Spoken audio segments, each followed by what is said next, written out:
too tough to tame. Pick a favorite, and here's a tip. You'd be wise to consider the guy who's going for a record 4th consecutive win here. For what it's worth, only one other driver has ever won 3 straight at Darlington. You know who he is, and you also know he hasn't won much lately. Now, DJ, well, he's the point leader. He's on the pole. Coming off the Atlanta win, he's on a roll, and talking to all these stars is our goal, because we're the free race show. NASCAR Today.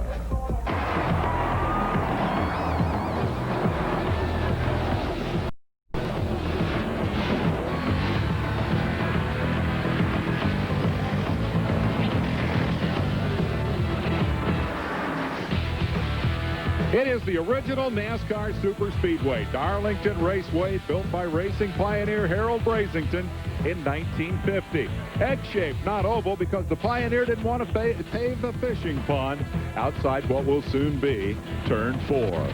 Hello, everyone. I'm Dave Despain. Welcome to NASCAR Today. Like a lot of us, Darlington is showing its age a little bit, thus a big renovation. A new main entrance, a new grandstand over the new start finish line over on what is now the backstretch. We're over here on the front straightaway, and behind me you can see driver introductions are underway. And typically Dale Earnhardt, well, we'll get to Dale Earnhardt in a minute. First of all, let's talk about this racetrack. This racetrack is not going to change other than the numbers when they do the big flip-flop. It's still going to be narrow, tricky, a tire-eating devil of a mile and a third. The track that awaits the drivers for today's Transouth Financial 400.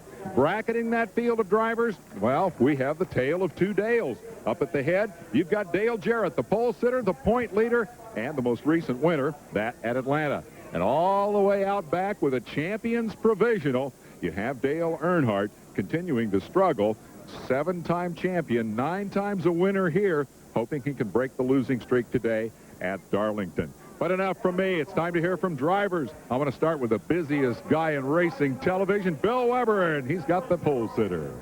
Well, thanks, Dave. And Dale Jarrett, 18 starts here, no wins. Now, your dad won here once, I think, by 14 laps. How do you follow that up? Yeah, he needs to give me a few of those. I think we could use them, or if it's interchangeable in the family or not. How about your pole-winning run? Pretty impressive. Yeah, the car was good. I really thought somebody else would go faster, but we were fortunate that it held up. The car is good. You know, we'll just have to see in long runs. We made a 30-lap run, but not 60 or 70. So what's going to happen today? Well, we're just going to have to see. You know, obviously they've taken some downforce away from us, but I think Todd has worked hard on the chassis, and hopefully we can overcome that, and just hope that we have a good day. And you know, we're here racing, but I think everybody in the garage area and in the racetrack here, their minds and hearts are with the Nemechek family. And we just want to say that our prayers are with you folks, and our best wishes to you. Thanks, Dale. Good luck today. Thanks a lot. Dave Despain. All right, let's take a look at the starting lineup. The biggest surprise is Bradbury, and what a qualifying run he had. We're going to take a look at that in a moment. The biggest opportunity's got to be Jeff Gordon, who can become the first driver ever to win 4 straight at Darlington, and he's the next guy I want to talk to.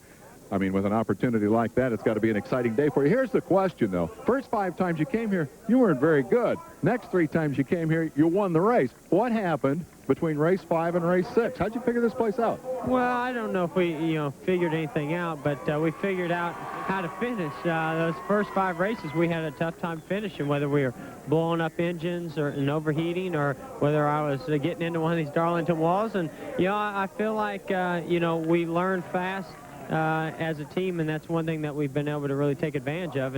And I've run real well here every time we've been here, even as a rookie. But we finally just started figuring out how to be there at the end, and that's what we've got to do today. And if we can be in contention at the end of this deal, then we might have a shot at that 4 in a row. Speaking of that, you could have made history at Atlanta. The engine blew. What'd you guys do to fix that problem?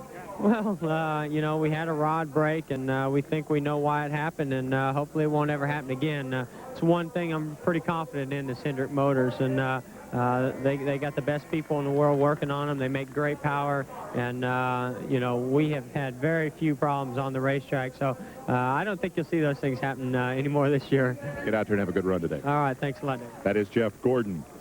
Sadly, of course, this field today will be carrying a reminder of the loss of a member of the racing family, John Nemechek, Joe's brother. Joe, the Winston Cup driver. John racing in the truck race last weekend in Florida. is gone. John, we're going to miss you, and our thoughts today are with your family. We'll be back with more of NASCAR Today right after this.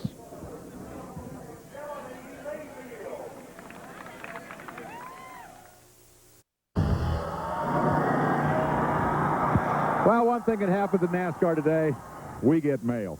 Guy named Tim Murnion in Shawmut, Montana, blasted us for paying way too much attention to Dale Earnhardt. And then, boy, did we get mail. For example, Joyce Roca in Rhinelander, Wisconsin says to Tim, your comments lead me to believe you're a little oxygen deprived from the high altitude you live in. Dale Earnhardt is one of the most popular and winningest drivers in NASCAR history. And it goes on. This came from Drew Qualls. He is Dale's #1 fan, he says. Deep down in my heart, I know he'll be the 8-time champion. I have faith in Dale, and I'm never going to give up on him. But then H. Steele offers a little different view. Earnhardt is crooked all the way. He's allowed to get away with it. The news media shove him down our throats, and still no one challenges that jackass. How about this one from Mary Scott of Great Falls, South Carolina? Never mind Earnhardt, quote, we are so sick of Jeff Burton, DJ, Terry Labonte, and Jeff Gordon. Please stop sucking up to these guys and do what TV reporters are supposed to do, objectively report the race. Well, objectively, I would have to say that if a guy's got a shot at becoming the first 4-time winner in row in Darlington history, he deserves to be on our show. I want to talk about this guy for a minute, okay? You know the story, you probably heard elsewhere, that 39 race losing streak is the longest in Dale Earnhardt's career, and that it ended at Darlington. Well, technically that is not correct. As a matter of fact, the longest was 40. But the point of the story is that Darlington is a racetrack at which Dale Earnhardt has twice broken previous streaks. Can he do it today? Well, he's definitely going to have his hands full. He's standing back here. Maybe we ought to go back and have a little chat with him. I picked you to win the Winston Cup Championship. And everybody's giving me... Yeah, I did, as a matter of fact. Maybe and people are... The bad luck's you, then. Oh, man, don't start with that. I've heard all that before. You know, you have people that pull for you sometimes, give you bad luck. My mom sometimes says she might not go to the race because of that or whatever. She's never been bad luck to me, but I have other friends that do that. Now, I'm not going to the race because you won last week when I wasn't there. That's a bunch of malarkey, but I do maybe you are my bad luck. So it's malarkey for everybody else. Me and Darrell both are looking for a good luck charm. I told him, I said, they don't have a spot for you, so you can't start till one falls out. I heard what you said said about... arguing over the champion provisional tonight. Oh, yeah, but listen. What that isn't the first time I've told him that. He's just the first time he ever listened to me. I mean, you know what he said, right? That you're on the downhill side of your... No. Is that what you said? No, listen. Exactly what I said was... Exactly. Your best years are behind you. That's right. That's exactly what he said. You buy that? I told you that once before, and you tried to hit me. No, I wouldn't say that, Darrell. My best years are my best years behind me, honey. I don't... Hey, I didn't say better, buddy. I didn't say anything about honey now. What was I talking about? Whose TV show is this anyway? These race cars, I don't know what it is, but I'm going to figure them out. I forgot all I know about racing, or I ain't learned all I know about it or something. I ain't sure what's happening here, but we're going to get it figured out. And you better get it figured out, too, because it'd be nice to race you. I know it, but let me tell you. And you'd be spinning across the line like we used to at Richmond. I've been trying to drag them guys back to my level for the last 2 years, and I ain't accomplished it yet. You two try to stay out of each other's way today, will you? It was my favorite racetrack when we ran 34 seconds around here, but it ain't too fun now. It was probably our favorite before we had soft tires.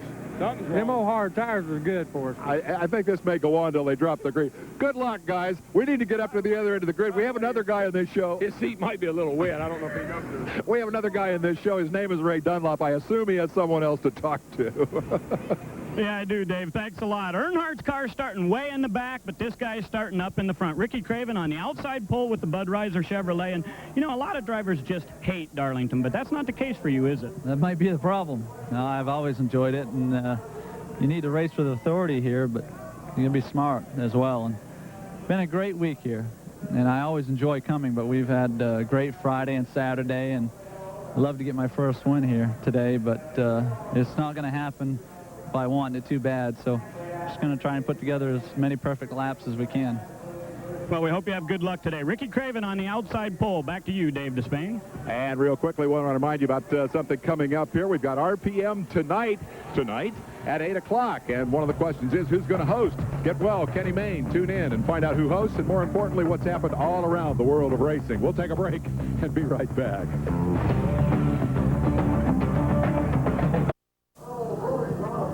Starting spots 16 through 30 today. Mike Wallace getting something going here. Dave Marcus back from the DNQ at Atlanta. David Green, your top rookie qualifier. Phil Parsons will drive the car today for Nemechek.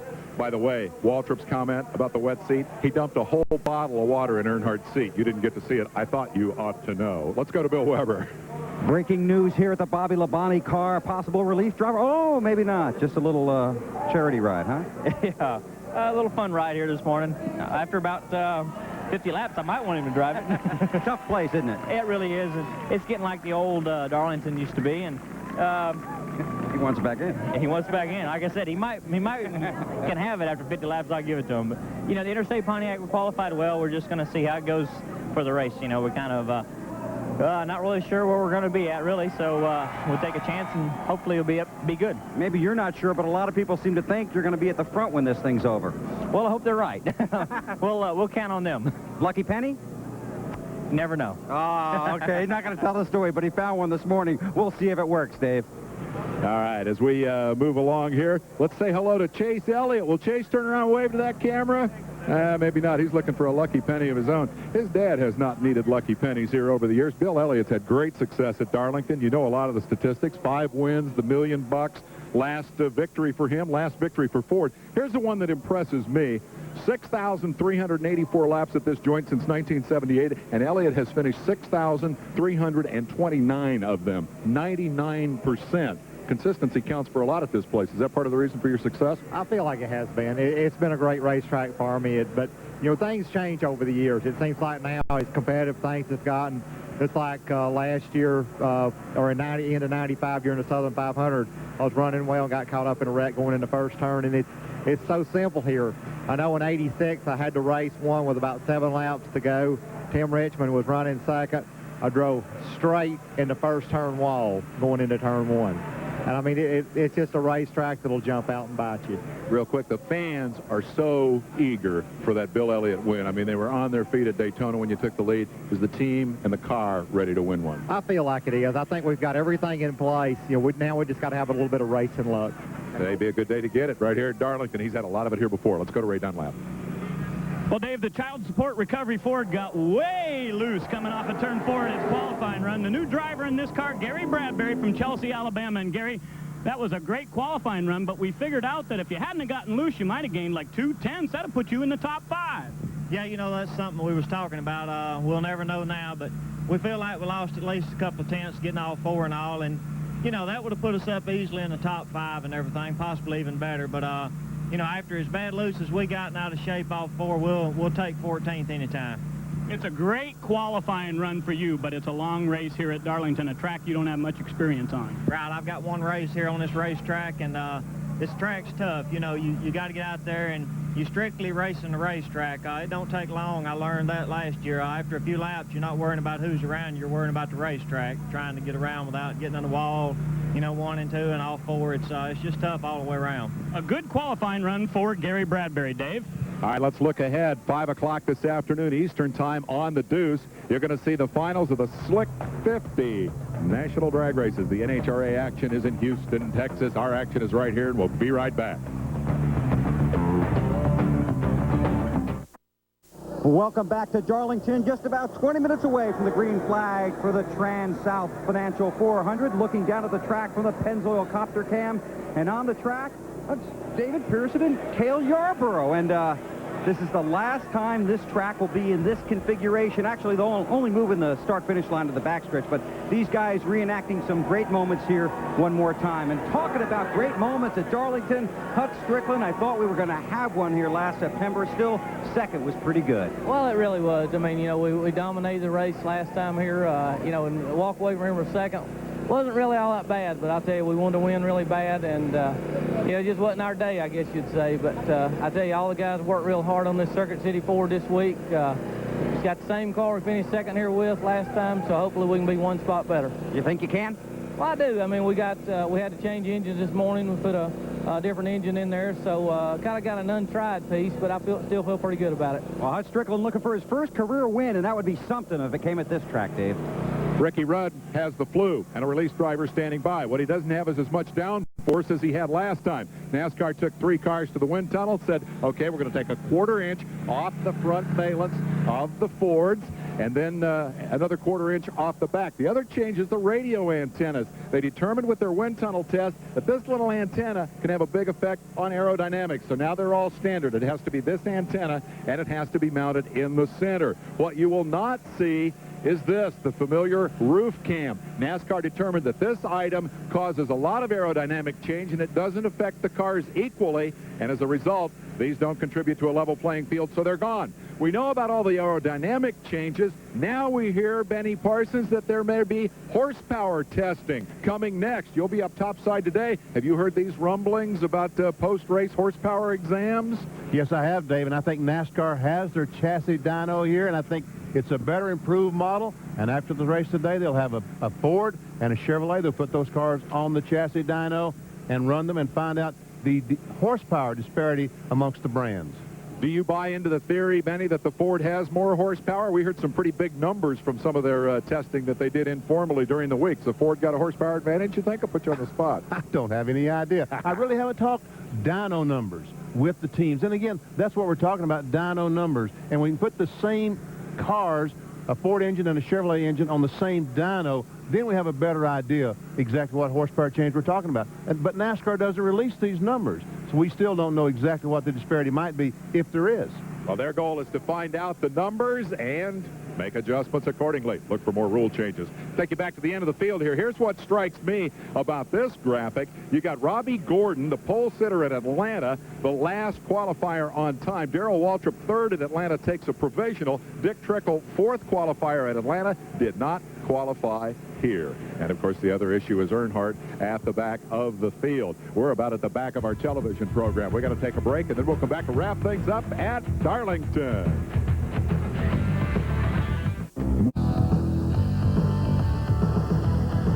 We are minutes away from the start of the Transouth Financial 400 at Darlington. It is on ESPN Classic. The fans are all on their feet anticipating the rendition of the national anthem.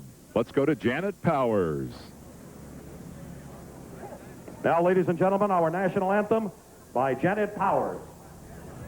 Where's the rebel flag? Oh, say, can you see by the dawn's early light what so proudly we hailed at the twilight's last gleaming, whose broad stripes and bright stars through the perilous fight o'er the ramparts we watched were so gallantly streaming.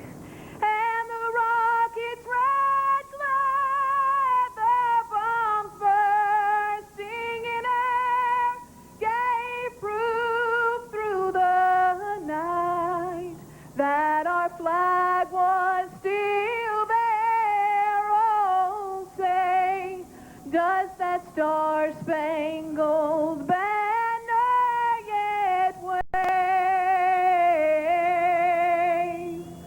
o'er the land of the free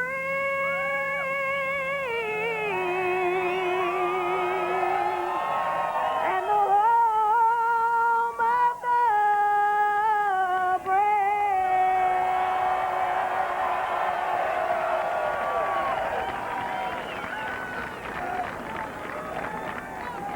I'll tell you what, those folks are ready to watch a car race. They are pumped up. Rusty Wallace has had kind of an interesting week. Maybe we can get a quick word with him. First of all, he couldn't land here on Friday because the airport was fogged in. He was an hour late for practice. Now what's this I hear about your motor making an overnight trip to Charlotte? What's up with that? Well, they did a little compression check again and thought it was a little too tight, so they got nervous and took it out and took it back to Charlotte and fixed it. So it's back in the car. It's okay right now. You guys were so close to the wire anyway at Richmond. I would think they'd cut a little slack in there, maybe drop her back a half a point or something. You're still right up there on the edge, huh? Well, I thought we did, but you back it off too much, you're going to lose a lot of power, and I don't want the guys to do that. But evidently they kept a little too close still, so we'll get back to the shop and find out what the real story was on it. But everything's fine right now. We're ready to go. Doesn't make you the least bit nervous. Real quick, what about the field trip you and Robin Pemberton took over to Turn 3? He put you in the golf car, and you guys went over there and learned something pretty dazzling that says a lot about this racetrack. Well, it really does. My qualifying effort's always been down the last year and a half. I've been real upset about it. Our race stuff's been really good. So we went down to Turn 3 and just watched the rest of the cars come through there, and I really think that Robin really helped me a lot. I was running about a 29.40 in practice and qualified at 29.06, so he really picked me up. These guys figured out, standing there watching the rest of the cars, the trick is don't lift all the way out of the throttle. You want to go into Turn 3 at Darlington without lifting out of the throttle? Not me, man. Let these guys handle that. Let's go to Ray Dunlap. Well, thanks, Dave. Horsepower is very important here at Darlington, but what about tires?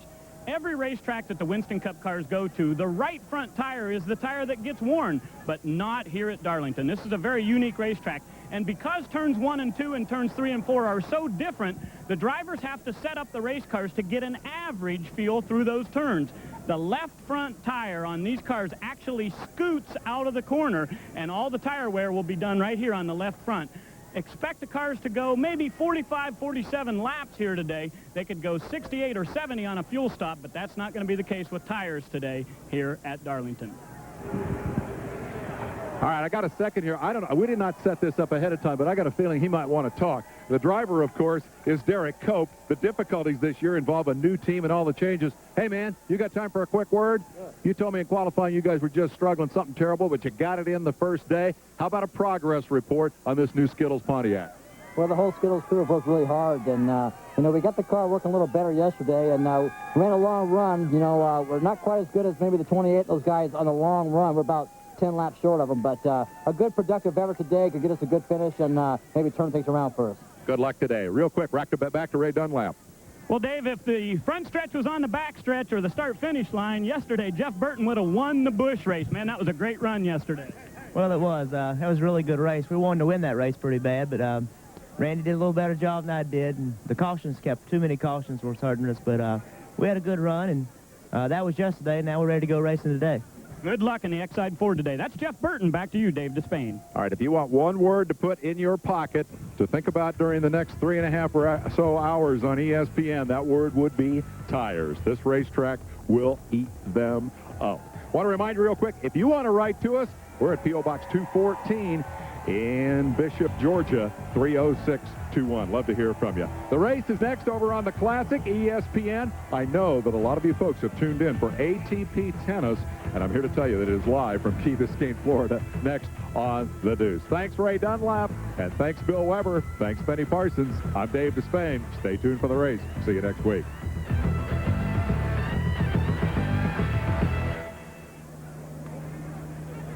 You're looking live at famed Darlington Raceway in South Carolina, where today an era will end and a new chapter in super speedway racing will begin.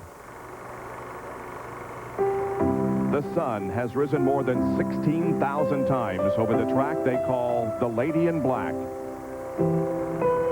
34 drivers have survived the demons that were spirited away in her famed high banks. Surviving was the ultimate reward. To cross the line and snatch her most prestigious checkered flag wrote you into her history. She has thrilled millions over the years who saw the future of super speedway racing grow. They could only have guessed that it would be this one-of-a-kind racetrack that would carry the calling card of too tough to tame. Born in a soybean field in the sandhills of South Carolina, this lady saw many new stars rise. Winning the Rebel 500. Giving the second flag? Yes, they are. Harry Labonte gets the second flag. Bill Elliott is going for immortality. Bill Elliott has won an additional $1 million in 1985. And brought other rising stars crashing down to earth. There's been a crash on the home stretch. A car upside down. It is Richard Petty. The The old lady of super speedways has bucked the best from her high banks. Your legend carried no status here. Yarborough's trying to pass. They're in deep trouble.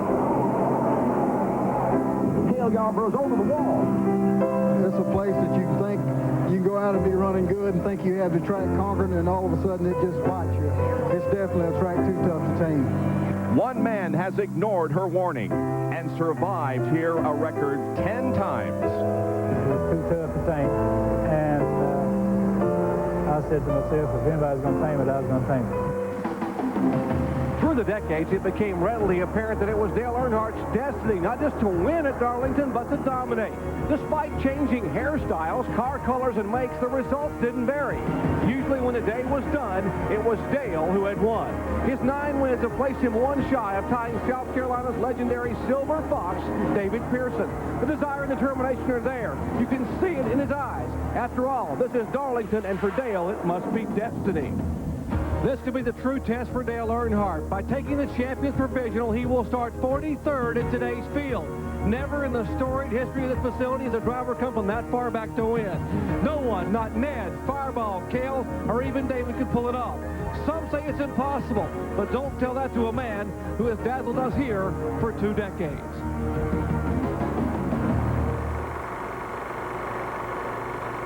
We have seen fortunes turn quickly in the ultra-competitive NASCAR Winston Cup circuit, but none quicker than 2 weeks ago when the man who seemed bulletproof took a direct hit in the belly of his engine as the bottom dropped out 59 laps into the 500-miler. His last place finish dropped him from the NASCAR Winston Cup points lead to a distant 4th place, 72 points behind Dale Jarrett. He now finds himself at the unpredictable high banks of Darlington, where he has won the last 3 times. But can he once again tame the Lady in Black? First it was the Silver Fox, then it was the Man in Black. Now the Rainbow Warrior tries to continue to race into the record books and get his championship quest back on track. Now, you might expect with the success that Jeff Gordon has experienced the last 3 races here at Darlington Raceway that they've got some kind of magical setup that makes the car gold every time. But in fact, his crew chief, Ray Evernham, has told me that each of the 3 wins have come with a different setup under the car, and that holds true for today. And they hope that this new setup carries them to victory lane for a record 4th time and also puts them in the history books as winning here the last race at Darlington before they move the front stretch to the back stretch. This son has risen to championship form. Consistency has led to victory, putting him on top in the Winston Cup points chase. Now he focuses on one of his most bitter enemies, the Lady in Black. In 18 fights, he's never won, last time defeated by a crushing body blow. I'm in the wall. She put a wall between him and his $1 million, flattening Dale's Ford and Dale's dream. Now he's the points leader and pole sitter. Today, the rising sun hopes he does not become one of the ladies' falling stars. Same track, same car, same starting position, and the same driver. But it's not September, so it's a different story for Dale Jarrett. Today, he's not chasing the $1 million pot of gold. Instead, he's pursuing valuable points in his first ever win at Darlington. After he won the pole, I asked him if this track owed him one. His words said no, but his eyes said yes. Saturday, he said this is the toughest track this series races on. But any driver that tells you this isn't the toughest track they've ever raced at has never raced at Darlington.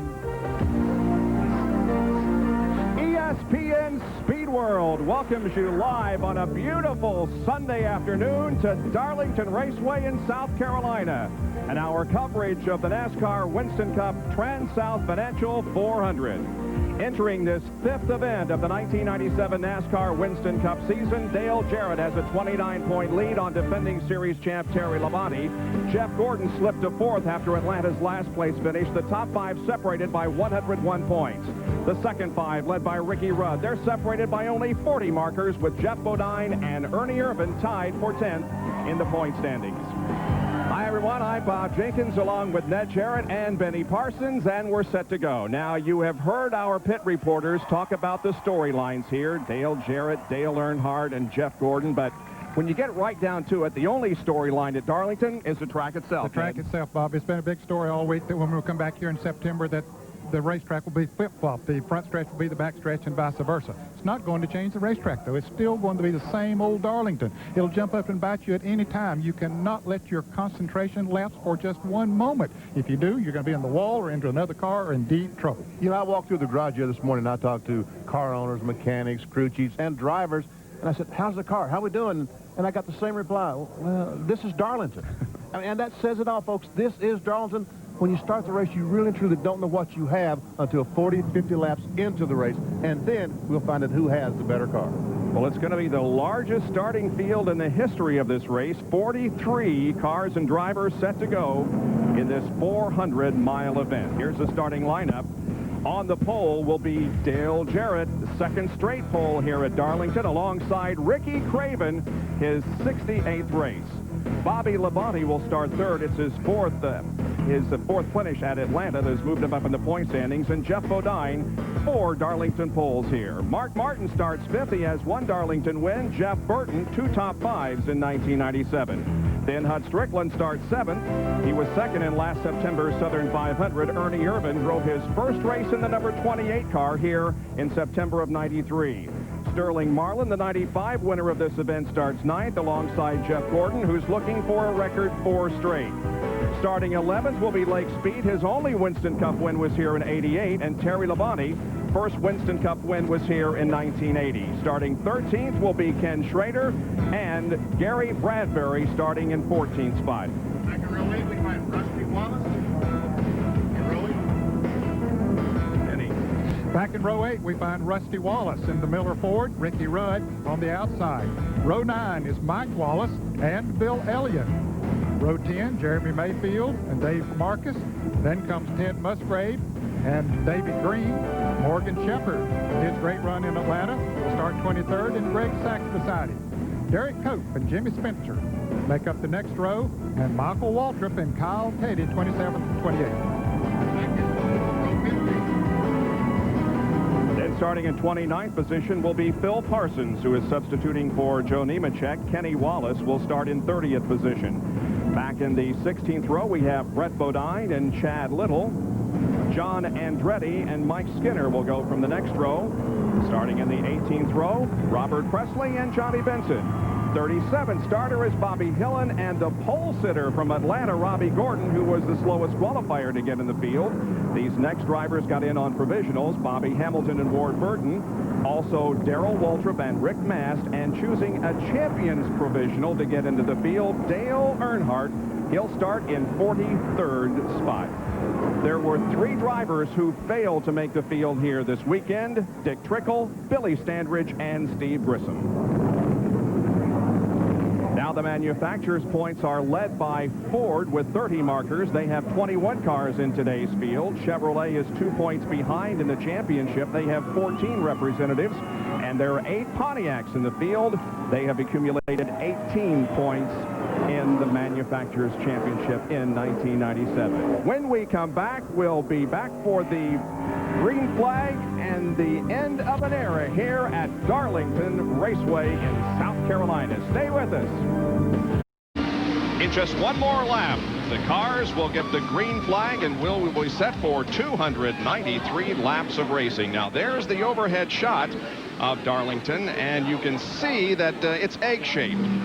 Our in-car cameras today, and we have several up, and this is the Citgo in-car camera, and the driver, of course, is Michael Waltrip.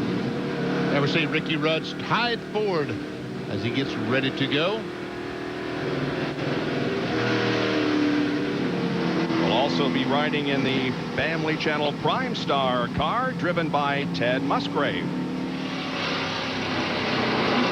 Here's the Miller Lite in-car camera, Rusty Wallace at the helm.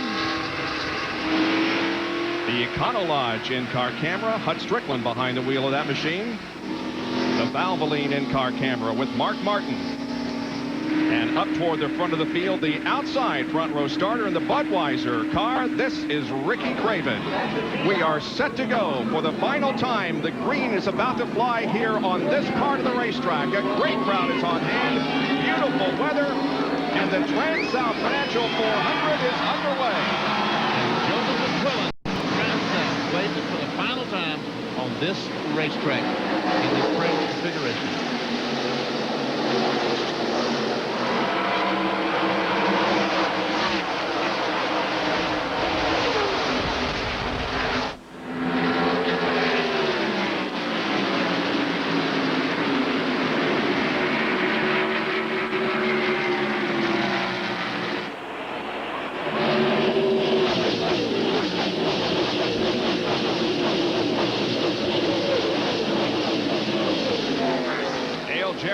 The race. Here comes Ricky Craven closing in. Craven has never led a lap here at Darlington. Jarrett continues to accumulate number of laps led. He's led more than 50% of all the laps in 1997, and he didn't lead a single lap at Daytona.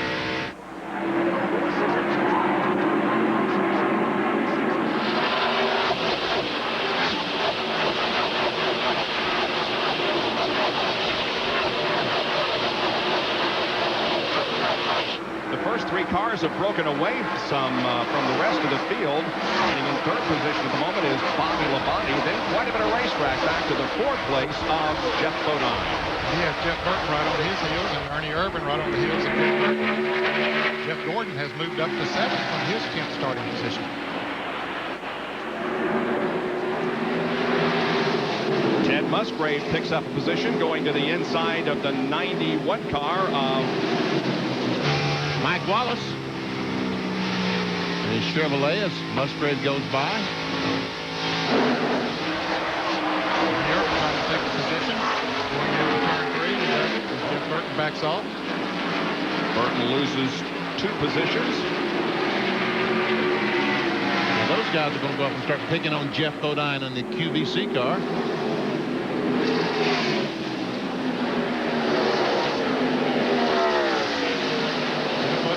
That's 4th, 5th, 6th, 7th. Caution is out. And the 43 car of Bobby Hamilton has crashed here in the early going. The car just off of corner number 4 near the entrance to the pit area. But Hamilton has the STP Pontiac running again. Looks like there's some damage to the left front, Bob. And he's also flattened the right side. So it didn't take long for our first caution to come out here. Let's take a look at what caused Hamilton's encounter with the wall. I don't know.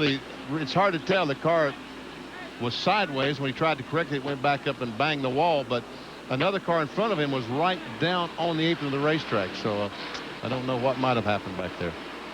Looks like he had a couple of encounters with the wall, and you can see there that the left rear tire is shredding as he heads for the pit area. And boy, that does more damage to the body of the race car too, as you can see on the left rear quarter panel there.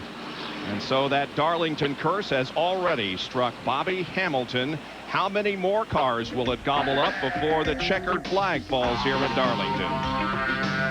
Stay with us. We'll be right back with more coverage of the Transouth Financial 400. It's Jarrett leading at the moment. It's a sport that is driven by the fans. On the out of the pit area, that was the reason for the first caution of the day. He hit the wall between turns 3 and 4. And once again, I have no idea. That's Bobby Hidlin down on the bottom of the racetrack, and we see Hamilton in the wall. John Kernan, you have any ideas what happened? Well, Benny, I was watching Bobby in the back of the pack coming out of turn 2 right before that incident happened. There was some smoke. He got together with the 77 car, cut down the left rear tire. Hamilton has made 2 stops on pit road. They've changed the 4 tires, and the major problem, other than the sheet metal damage, is the nose. The air dam was pushed down so far that it was dragging the ground, so they've had to lift that back up, and it looks like they're also getting ready to bring Bobby in once again, and yeah, he's in on pit road. They still have a little more work to do on the car. A lot of sheet metal damage, as you see the crew going to work there on the nose area, trying to pull it up so that it does not drag the ground. So far, he has been able to remain on the lead lap. And there's some debris, evidently some type of debris on the backstretch, because we have 2 safety trucks over there slowly down the backstretch. That's the reason for the slow caution flag. Yeah, the concentration of the cleanup is not down in turns 3 and 4 where he hit, but rather it is up in 2 in the backstretch, John. What it is, it's pieces of the tire as it came apart after the contact that the 43 car made with the 77. And Bob, I mean, it's got the just shards of the tire littered literally down the backstretch. So they're wanting to make sure and get all that picked up before they let these cars go back to racing. And you can see very clearly that there's a lot of rubber that's been thrown up onto the racetrack. And so this caution will be somewhat lengthy as the track crew is out there picking up little pieces of rubber. So we're 8 laps into this event now, under caution here at Darlington. Back with more in a moment. Be had anywhere here at Darlington, a full crowd, and they are enjoying some beautiful weather. It is not warm here by any means, but it's very, very comfortable. It's cooler than it was yesterday when temperatures were up in the upper 70s. Today they expect to peak out in the 60s, but boy, what a great day it is to see some racing here at Darlington. We are still under caution because of Bobby Hamilton's crash up in turns 3 and 4. He shredded the tire, and they're picking up pieces of it. The lead continues to be held by Dale Jarrett, who is the true value man of the race of the Prime Star 500. He is the only driver to complete every lap so far this season. He has 3 consecutive top 3 finishes, including the win. True Value is donating $1,000 to Brenner's Children's Hospital in Winston-Salem. Dale is extremely humble about his accomplishments professionally and personally. There was a great article in USA Today just this past week about Dale Jarrett and his wife and family. He is indeed the true value NASCAR man of the race. And we have 1 more lap to go, and we'll go back to green.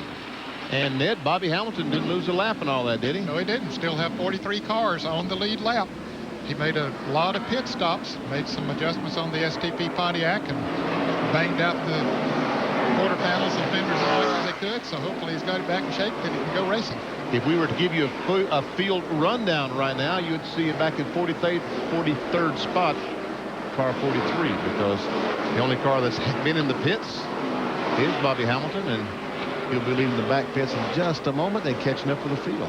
There he comes. And we see a lot of bungee cords trying to hold the nose of the car up. He's been in and out quite a few times during this caution, but he's hustling back to the back of the field. The back of the field right now in the middle of the backstretch, as the front of the field is up in turn number 4. The pace car is already off the racetrack, and Dale Jarrett is set to lead them down and take the green flag once again, with Craven second. Bobby Labonte running in 3rd position. In 4th, we have Jeff Bodine, and Ernie Irvin runs 5th. And once again, there's no passing on the left side until you get to the start-finish line. And Craven took a look under Jarrett down in turn 1 and couldn't quite make the pass. In fact, may have lost a little momentum in turn number 2. He was within a car length of Dale Jarrett. Now he drops back to about 4 car lengths, and Bobby Labonte closes in on Ricky.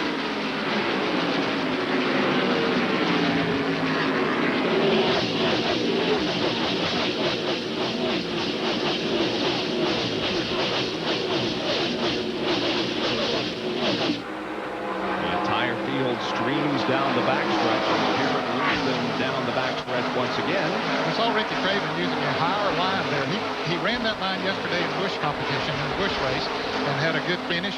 And he tried to get it working in the happy hour yesterday afternoon. So he might have something there. As these tires get heated up, that just might work for you. NASCAR is always looking for parity among all the manufacturers, and it looks like they have it here today as a Ford leads. Second is a Chevy, and 3rd is a Pontiac.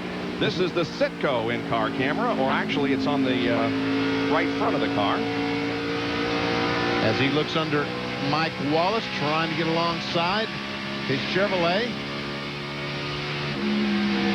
Napa Field Summary shows you where everyone is running at the moment. The starting positions are in parenthesis.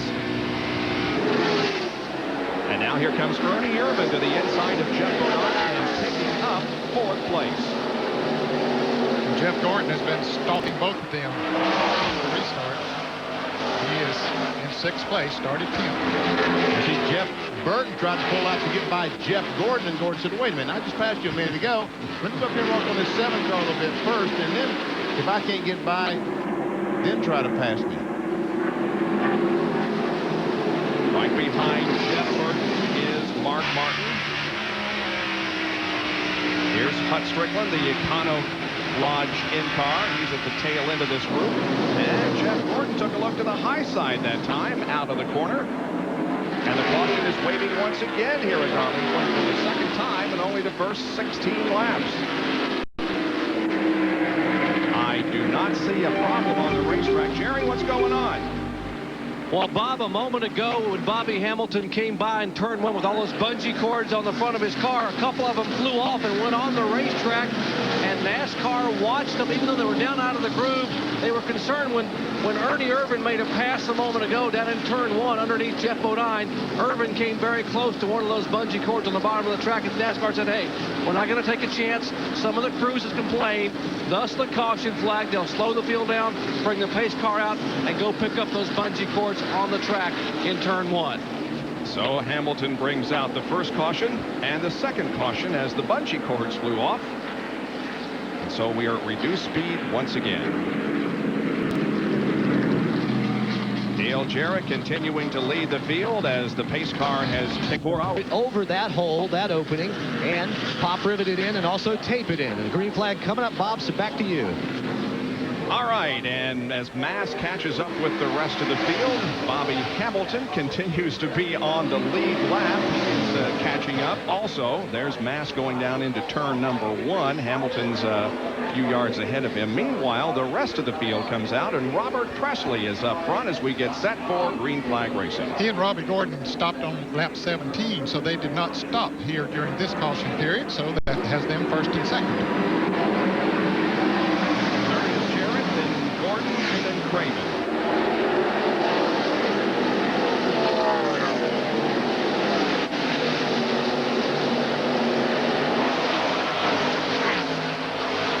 Well, look at Jeff Gordon. He got a run coming off of there. Jarrett had to back off for Gordon, and Gordon will take over third going into turn 3. And he may...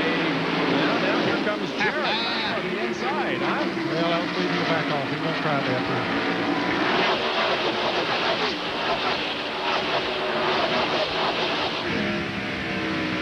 With Ricky Craven.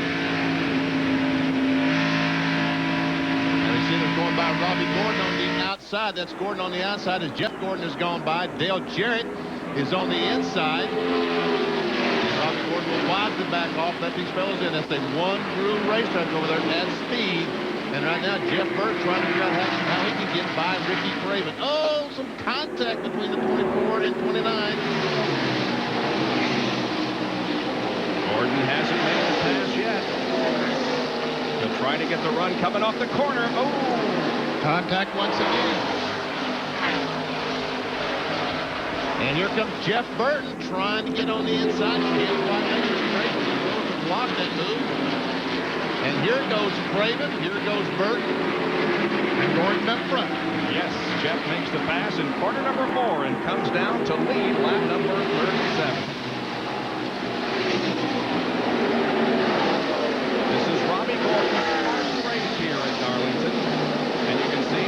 Moving high on the racetrack and allowing the fastest competitors to pass by. Well, he has about 15 more laps on his tires than the others. Bobby Labonte racing. Oh, did you see that move that Hutch Strickland put on the outside? And Ernie Irvin goes by Bobby Labonte there on the outside. Labonte had to check up, and that allowed Irvin to take over that position. We can just see what a difference in new tires and tires with just a few laps on them. What a difference it makes. Here's another Napa field summary.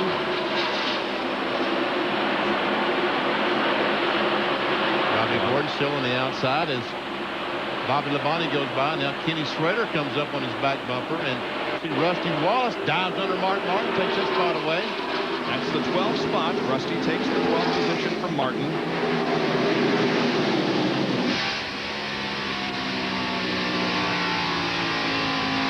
Inside the Valvoline Ford with Mark.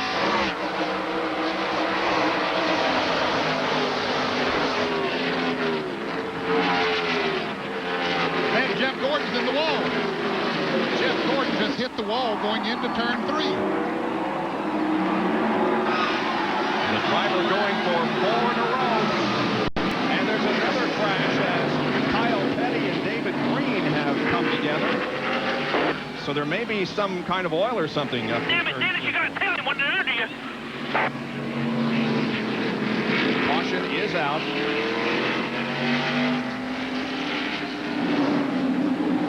Heavy damage to the Caterpillar Chevrolet of David Green. and he goes directly to the garage area to start working on the car. And David's another driver that felt he could have a good run and a good finish here today. He's a good, smooth race driver and knows how to race this track. We can figure out what happened here. Well, here we see the leader, Jeff Gordon, as he goes in the corner. It's almost like Dale Jarrett last fall. He goes in the corner, and all of a sudden now the car is supposed to turn left, and it just continues going right up in the wall, and we see the contact with the wall. If we'd had radio contact with him, we probably would have said, I'm in the wall. Doesn't appear as if there's a great deal of damage to the car, though. Maybe he just got up against the wall. Yeah, I don't think he hit it too hard, evidently he didn't, because you see the right side of the car there, maybe just a little bit of a scrape there is on the door. We see him weaving back and forth. He's trying to figure out, he's trying to figure out what in the world's wrong with the car as you see him weaving back and forth. And then after Jeff Gordon scraped the wall up in that area of the track, then we had the crash involving Petty and Green. Well, Kyle Petty spins out, and David Green, he's got all four wheels locked up, cannot get the car stopped, and right in the side of Kyle Petty. Did you see how Earnhardt, he got by down on the inside? He was almost in that wreck. But he did get a little bit of damage, apparently, from the incident at the rear of the car. He comes down, and yeah, you can see there on the right rear. Yep. So he now has damage on the right front and the right rear of the car. Well, that's what happens here at Darlington. When something happens, somebody checks up, and others. And Jeff Gordon's coming down pit road here right now. He doesn't want to take any chances of staying out there and maybe a fender rubbing a tire a little bit. But boy, that's what we talked about at the top of the show. You can get in trouble so easy here and not even try to. Let's go to the pits and Bill Weber. Boy, very similar to what happened here last September, only then it was Dale Jarrett. Jeff Gordon has talked to his crew. He thinks something might have been wrong with the right rear tire. They're pulling the sheet metal away from the right front, also working on the right rear. Earnhardt also on pit road. John. Bill, they've already changed the right side tires. They still have the car up on a jack. The lower portion of the right rear fender was kind of peeled away, so they've had to tape it in place. Let's go back to Bill Weber. Right side tires for Gordon. They checked the track bar at the front of the car. Now they're going to come around and change the left side tires. Apparently happy that the sheet metal is pulled away from those right side tires. They clean the windshield. This is a 40-second pit stop. Putting the left side. Now they patiently wait. Want to make sure everything's all right. They drop the jack and Gordon away 45 seconds flat for Jeff Gordon, but back in the race on the lead lap with fresh tires. And I think that's a smart move. It's too early in the race to be taking chances out there in case there would be a fender against a tire or something like that. And he has a real fast race car, and he's very patient. He can work his way back up here the rest of this race. And he told on the radio, some of our observers heard him say to Ray Evernham, I just didn't brush the wall, I hit the wall. It was not a slight contact, I hit the wall. So they wanted to make sure that everything was okay. So the caution remains out. It's been pretty much feast or famine here at Darlington for Jeff Gordon. He has won 3 events here, but in 8 previous races, he's also finished outside the top 20 4 times. The hood's up on Bobby Hillen's car. And there's somebody inside the car. There's somebody on both sides of the hood. And the car... blowing it out of the filters. Well, we're wondering, and when they mentioned filter, maybe that he has an oil leak on his car. He said it's blowing oil out the filters. That's what they, I think, meant to say, what they were saying. Just fix it. We're already stopped. Come on, fix it. We're stopped. Go, fix it. Yeah, they've already lost a lap. It's blowing it out of the filters, Bob. And it doesn't take much oil last one to buy. especially on this racetrack, to make a big difference in the adhesion you can get with the tires. Bring it back in, then tie rags around those filters. So Hillen goes out, but apparently will be coming back in. We're taking a break and be back in a moment. Dale Jarrett has the advantage once again and begins to pull away from the rest of the field. Robert Presley is right in second, and Jeff Burton is third. Craven fourth, and Hutch Strickland in 5th place. I'm Irvin the 6th, Jeff Ledine, Bobby Labonte, Ken Schrader, and Mark Martin. And I tell you, I'm impressed with Robert Presley. He's hanging in there in pretty good shape.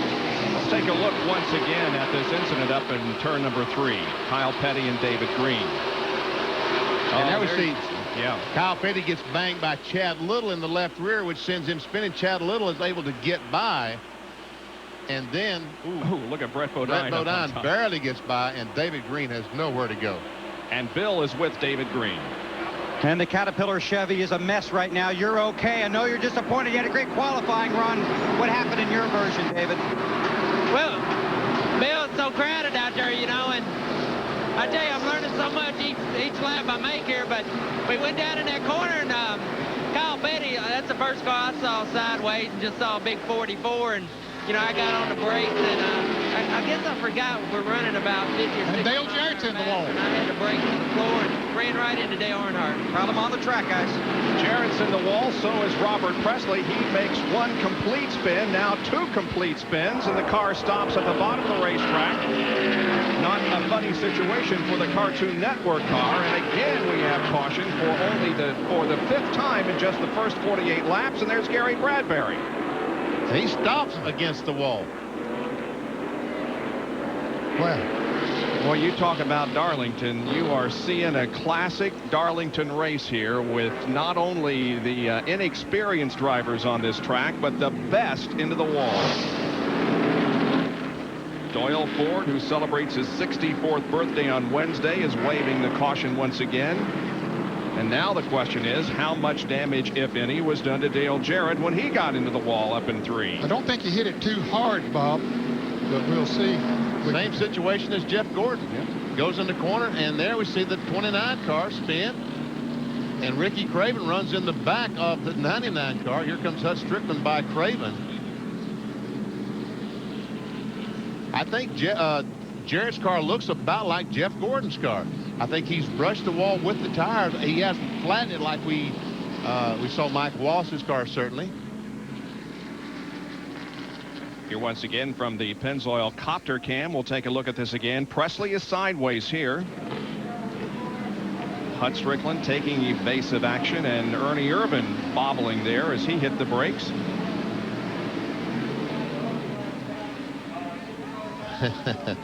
Apparently they didn't get all the oil cleaned off up there or something. However, the lap before that, I'd clocked Jarrett at one of the fastest laps that I'd seen here today under the 32nd bracket. There's the 19 car of Gary Bradbury, who stopped up against the wall. And Jerry Punch has a report.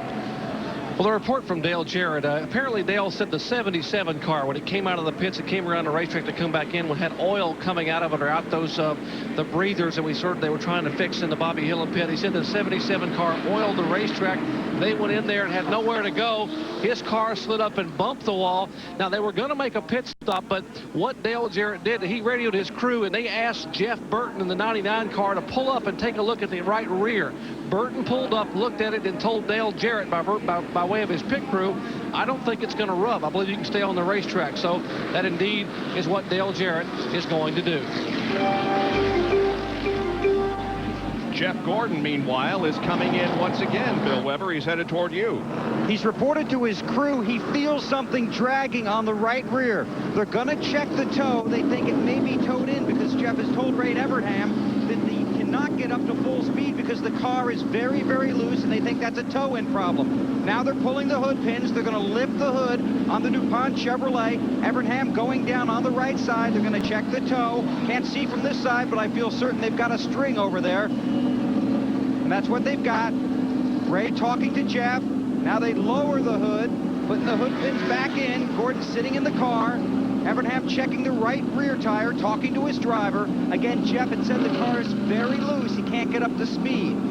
Pulling the sheet metal away from the right rear, watching for the pace car to come around so they don't lose a lap here on pit road. Plenty of time. Remember earlier, a 45-second stop. Now they drop the jack, and that's 43 and change right there, and Gordon's back on the track. Well, Jeff's quest for 4 consecutive victories here at Darlington has hit a snag, but he remains on the lead lap. And the caution remains out. Now the signal is given. 1 more to green. And, Bob, I haven't seen anyone go out on the track, the safety crew, while they're down on the bottom of the racetrack coming around there, but I haven't seen them put anything up in the groove as far as trying to, if there is oil up there. Robert Presley, one of those involved in the incident up in turns 3 and 4. John Kernan has more. No damage, significant damage to Robert Presley's Cartoon Network Chevrolet. It was in, they changed 4 tires. It looked like he just scraped the right rear fender just a little bit. I talked to Bill Engel. He said, hey, the car is okay. It's just they've lost a lot of track position. And that's exactly what they were trying to do, is get track position.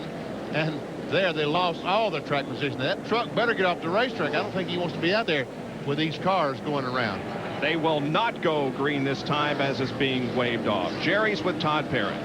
Well, Todd, they waved off the green flag this time, so you got a moment to talk. How bad is the car hurt? Do you have any idea? He said everything feels okay, and Jeff pulled up there, Burton, and said everything looked all right. Just got a little sheet metal damage. We'll see. He's talking to me right now. Okay, they're talking to Dale Jarrett. They're going to risk it and stay out. Meanwhile, let's check in and see what the Ray Evernham situation, what Ray has to say about Jeff Gordon. Ray, how's your car? We don't know until we get going here. Just got a little bit, it's a little bit shook up right now, but we'll get it back. It'll be all right. Just take us a few more laps to settle down. It's not damaged bad. We're just going to have to adjust on it a little bit more. How's the toe? The toe looks perfect to me. You know, we're just, when you're at the back, you know, it's best to keep coming in and checking things out. And this will give us a chance to work on it. We've been in this position before, so you just have to wait. There's plenty of time left. In Darlington, you'll get plenty of shots to make adjustments. Was he dragging the crush panel? Is that what that was in the right rear? No, when it hit the wall, it actually crushed the side in and knocked the rocker panel lower to the ground.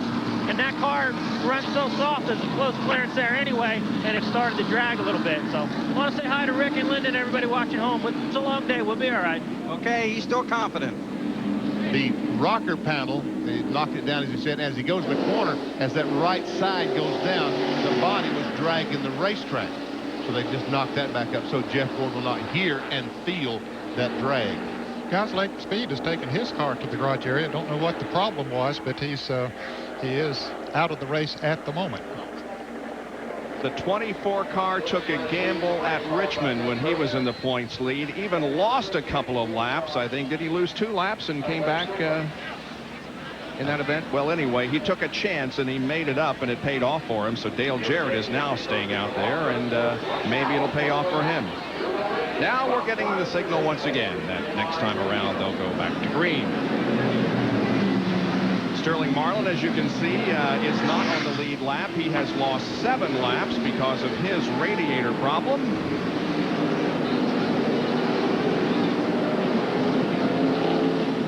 As we give you a Napa field summary, Burton, Strickland, Craven, Irvin, the top 5. Jeff Bodine, Bobby Labonte, Schrader, Martin, and Wallace are the top 10. Then Ward Burton, Terry Labonte, Morgan Shepherd, Bill Elliott, and Jimmy Spencer.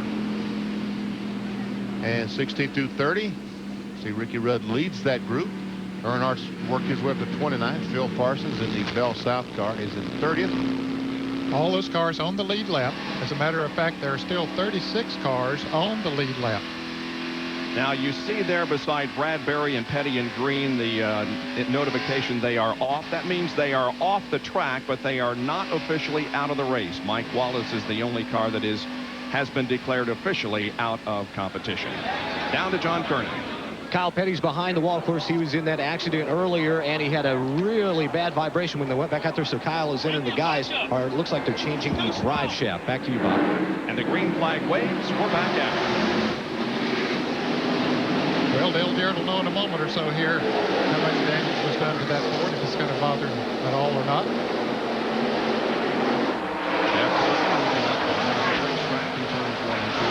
Here's Sterling Marlin trying to get one of his laps back. He's now 6 laps down.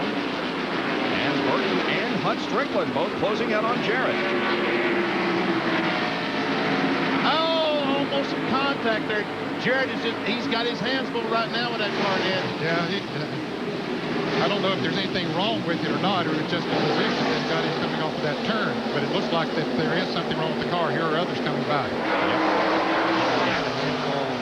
When it came off the corner. He'd just like to get him a spot there to run without having to race somebody here for a few laps and get the feel of it. Teammate Ernie Irvin passes by as we look back from Ricky Craven's car. He's running third.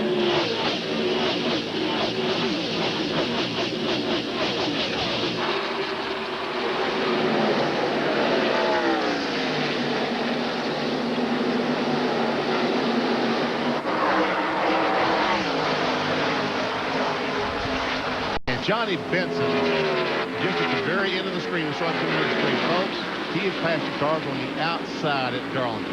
It has been unbelievable to watch him pass the cars every second. When we get a chance to see him do that, so he's working his way towards the front. Bobby Labonte down below Jeff Bodine, trying to pick up that position. And a whole gaggle of cars right behind Jeff Bodine. Morgan Shepherd just went by Terry Labonte in turns 3 and 4.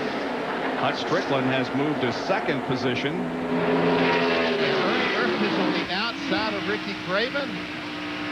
But he wisely backs off and tries to go on the inside. 88's backed out of it, but he's coming back now. He's thinking the same thing. Again, caution is out, and apparently Dale Jarrett was complaining about there being oil on the racetrack, and also Jeff Burton was complaining about some slick spots out there. So NASCAR says good enough, we'll slow the cars down and we'll check it out because we don't want any more drivers into the wall, and we've seen quite a few of them there today. We'll be right back. Up in turns number 3 and 4 after some drivers complained that there was oil up there in that area. Well, we'd had 2 accidents up there between turns 3 and 4, drivers getting into the wall, and they really had not put any quick dry up there, but then drivers complained that there was still some oil up there, so we're getting that now. We appreciate the overhead shots by the Pennzoil copter cam.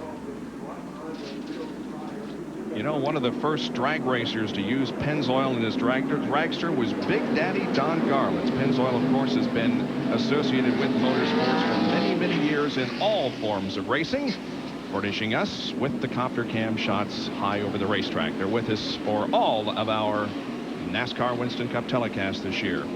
Kyle Petty trying to get back on the racetrack, and that's going to be an uncomfortable ride with all that air going inside the car. Of course, he's the car owner, so a little better. Pull it out. Looks like he's got some bungee cords working right a little bit more. He sure does. Still got a bit of vibration. Well, Benny, there's Johnny Benson that you were talking about, and he's been pretty impressive, huh? He started in 36th spot. He's currently running in 13th, and folks, he's doing it the hard way. He's passed it on the outside. And that is tough to do. It's tough to pass anywhere on this racetrack. If you do it on the outside, that is something. Remember, what was it, 1991 that Michael Waltrip ran so well here in that car. Almost won the race in that car. Looks like we're ready to go green flag, and the 4 car has 4 fresh tires, so I would guess that he's going to... Green!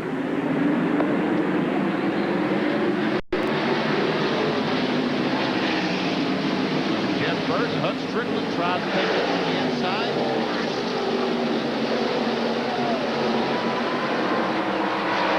And 99 car has been running a high cruise since the race started.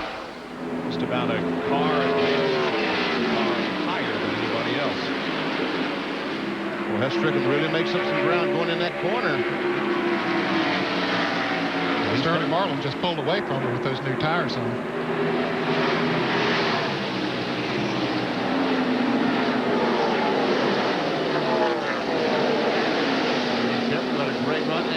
Clear. Lead. Hut Strickland takes the lead. Now here comes Ricky Craven. Race to the racetrack. Be smooth.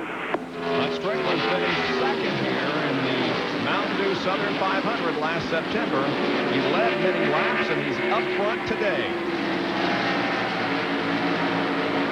He had a great race car last September, and apparently has a good race car here today. Plus that he came in here with a world of confidence, knowing that he could get around this racetrack, and that means a lot.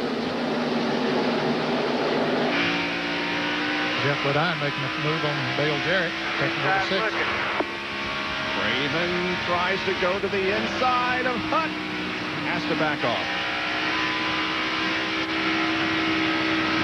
Lodge in car, looking back from the leader to second place Craven.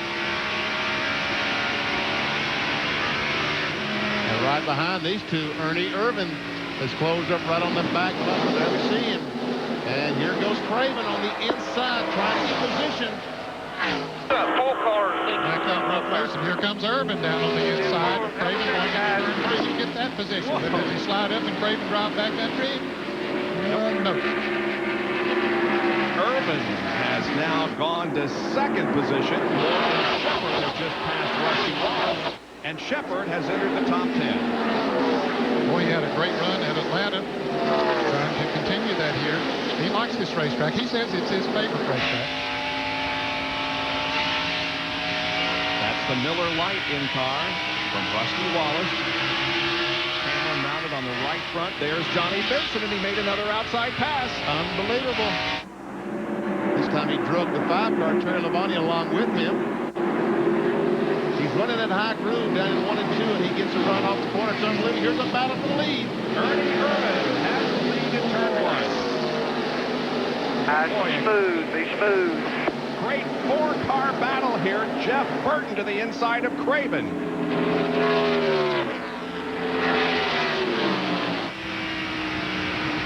Load you needed.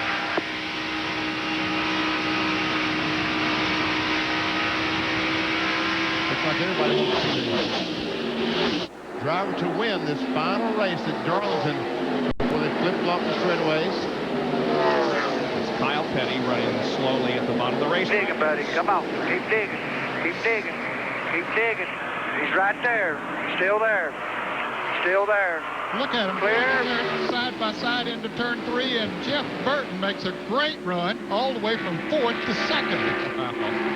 This is great stuff. I don't think I've seen this many lead changes this early in a long time here at Darlington. That's Strickland had his hands full when he came off 4 that time. Car got a little bit loose. Will get even looser. That 99 car continues right on that tailgate. And here the 99 car, Burton. Right on your quarter. He fell in line. He fell in line. That's that Strickland spotter.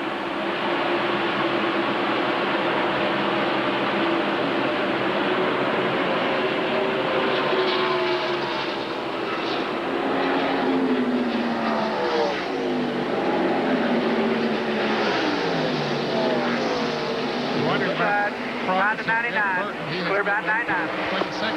Jeff Gordon has moved up to 22nd. On the move back in the pack. There he is, Jeff, on the inside of Chad Little, right ahead of Jeremy Mayfield. And coming along behind him. Ricky Rudd decided to back off, that he could not get alongside Chad Little before he got to the corner, so he wisely backed off. Bill has more on Ricky Rudd. Well, Ricky's not felt well all weekend.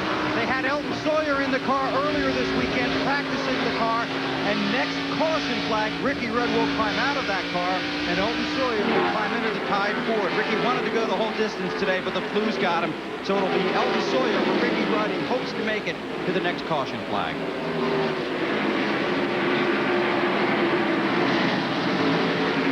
Rudd is currently in 22nd spot. Little to the inside of Mayfield, taking away that position.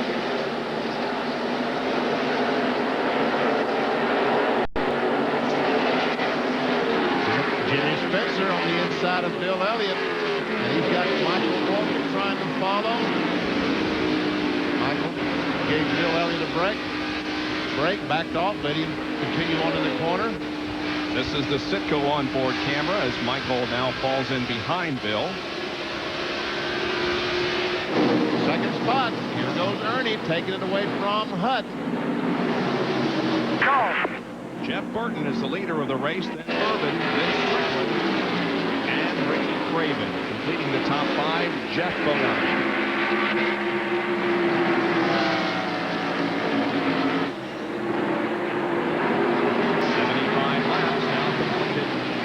This is a 293 lap race, 400 miles.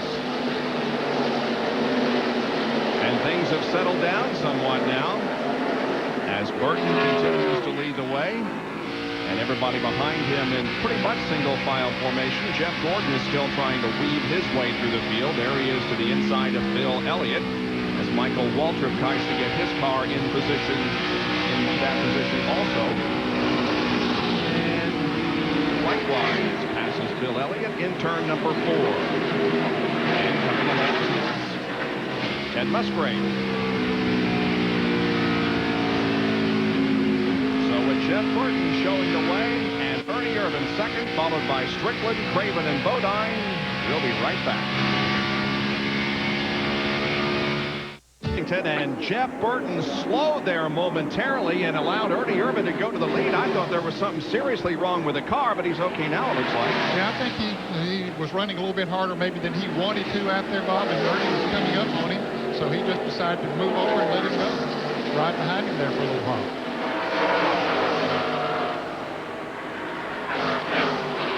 And Jeff Bodine and Ricky Craven are now battling for the 4th position. And Craven is looks like he's slowing just a little bit. Jeff Bodine closes up, and here comes Dale Jarrett closes up on the back of Jeff Bodine. That's Ricky Craven 25, Jeff Bodine in the 7, Dale Jarrett in the 88. Benny, this is the longest that they've run on these tires, the longest green flag run they've had on tires here today, and it's beginning to show up now who has the better chassis on long runs. Ernie Irvan right now has an awfully good chassis. I would guess right now that Jeff Gordon is the fastest car on the racetrack. He has fresher tires than these cars he's passing. He stopped on the last caution flag, but he has marched to this field. And this is Morgan Shepherd, who's currently in 10th spot. And Gordon pulls up trying to take over that spot. He started almost last, and he's trying to take over 10th, and does down in turn 1. That car is fast. It was fast before he hit the wall. And I don't believe it's taking too much off. We'll see how quickly he catches up to Mark Martin from the Valvoline onboard camera. And you see he'll do it in the corners. That's where the grip means the most for these tires. Boy, look at him come up. Unbelievable. And now on the straightaway, he has such a run off the straightaway that Mark Martin just lets him go by. That was very impressive. Okay, Jerry, what happened to Jeff Burton, if anything? Well, Ned Jarrett must be a mind reader. Ned, that's exactly what Buddy Parrott told Jeff Burton. He said, if the 28 wants to lead, let him go. We're not going to run our tires under the ground and tear up our race car trying to stay with him. Get back behind him and follow him. Now, the problem is that both the 99 car of Burton and the 28 of Ernie Irvan have complained that there is water on their windshield coming out of the 4 car. They're saying the 4 car is leaking something, and neither one of them want to be very close to that car if, or possibly when, it lets go. The 4 car is running quite a ways ahead of both Ernie Irvan and Jeff Burton. Let's check the speeds now at the line as Irvan comes off of corner number 4. Remember, these cars qualified about 171 miles an hour. We'll see.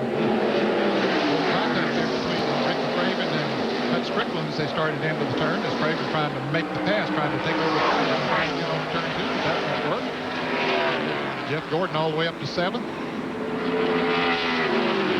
Craven lost a great deal of distance as he had to get off the throttle because he and the 8 car got awfully close together. And Jeff Gordon, his tires are 31 laps fresher than his other drivers. Watch him go on the inside of Dale Jarrett, taking over 6th.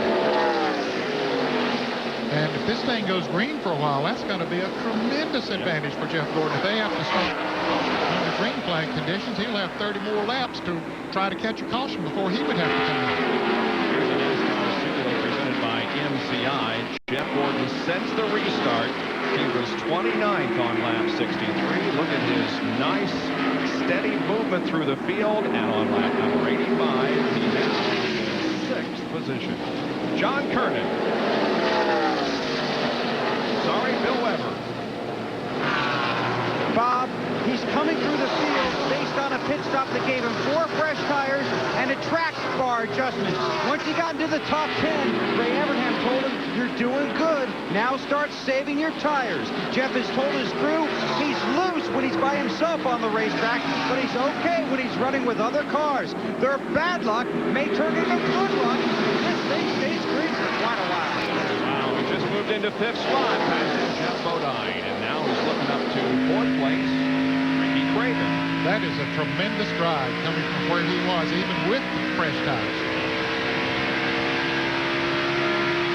And you ask Ray Evernham, how come the car, the DuPont Chevy, has been so successful at this racetrack as he goes by Ricky Craven to take over that spot?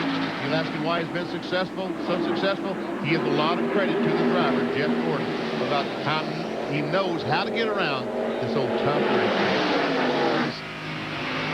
Jeff Gordon. Inside, fresh rubber, clear behind the 24. 24 clear. Just a little bit faster than the leader. Now he is in third. He is 5 previous seconds behind Ernie Irvin.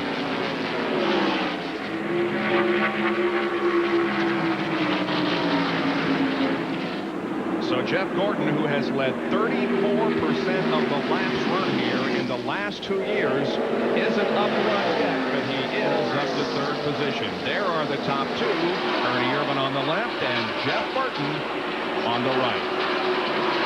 90 laps completed here at Darlington, as the sellout crowd is still on its feet watching the competition here. They're the top 5.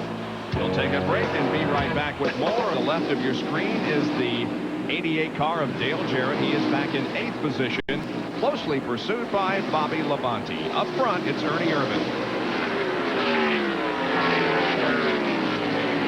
Jarrett, one of those who has encountered the wall.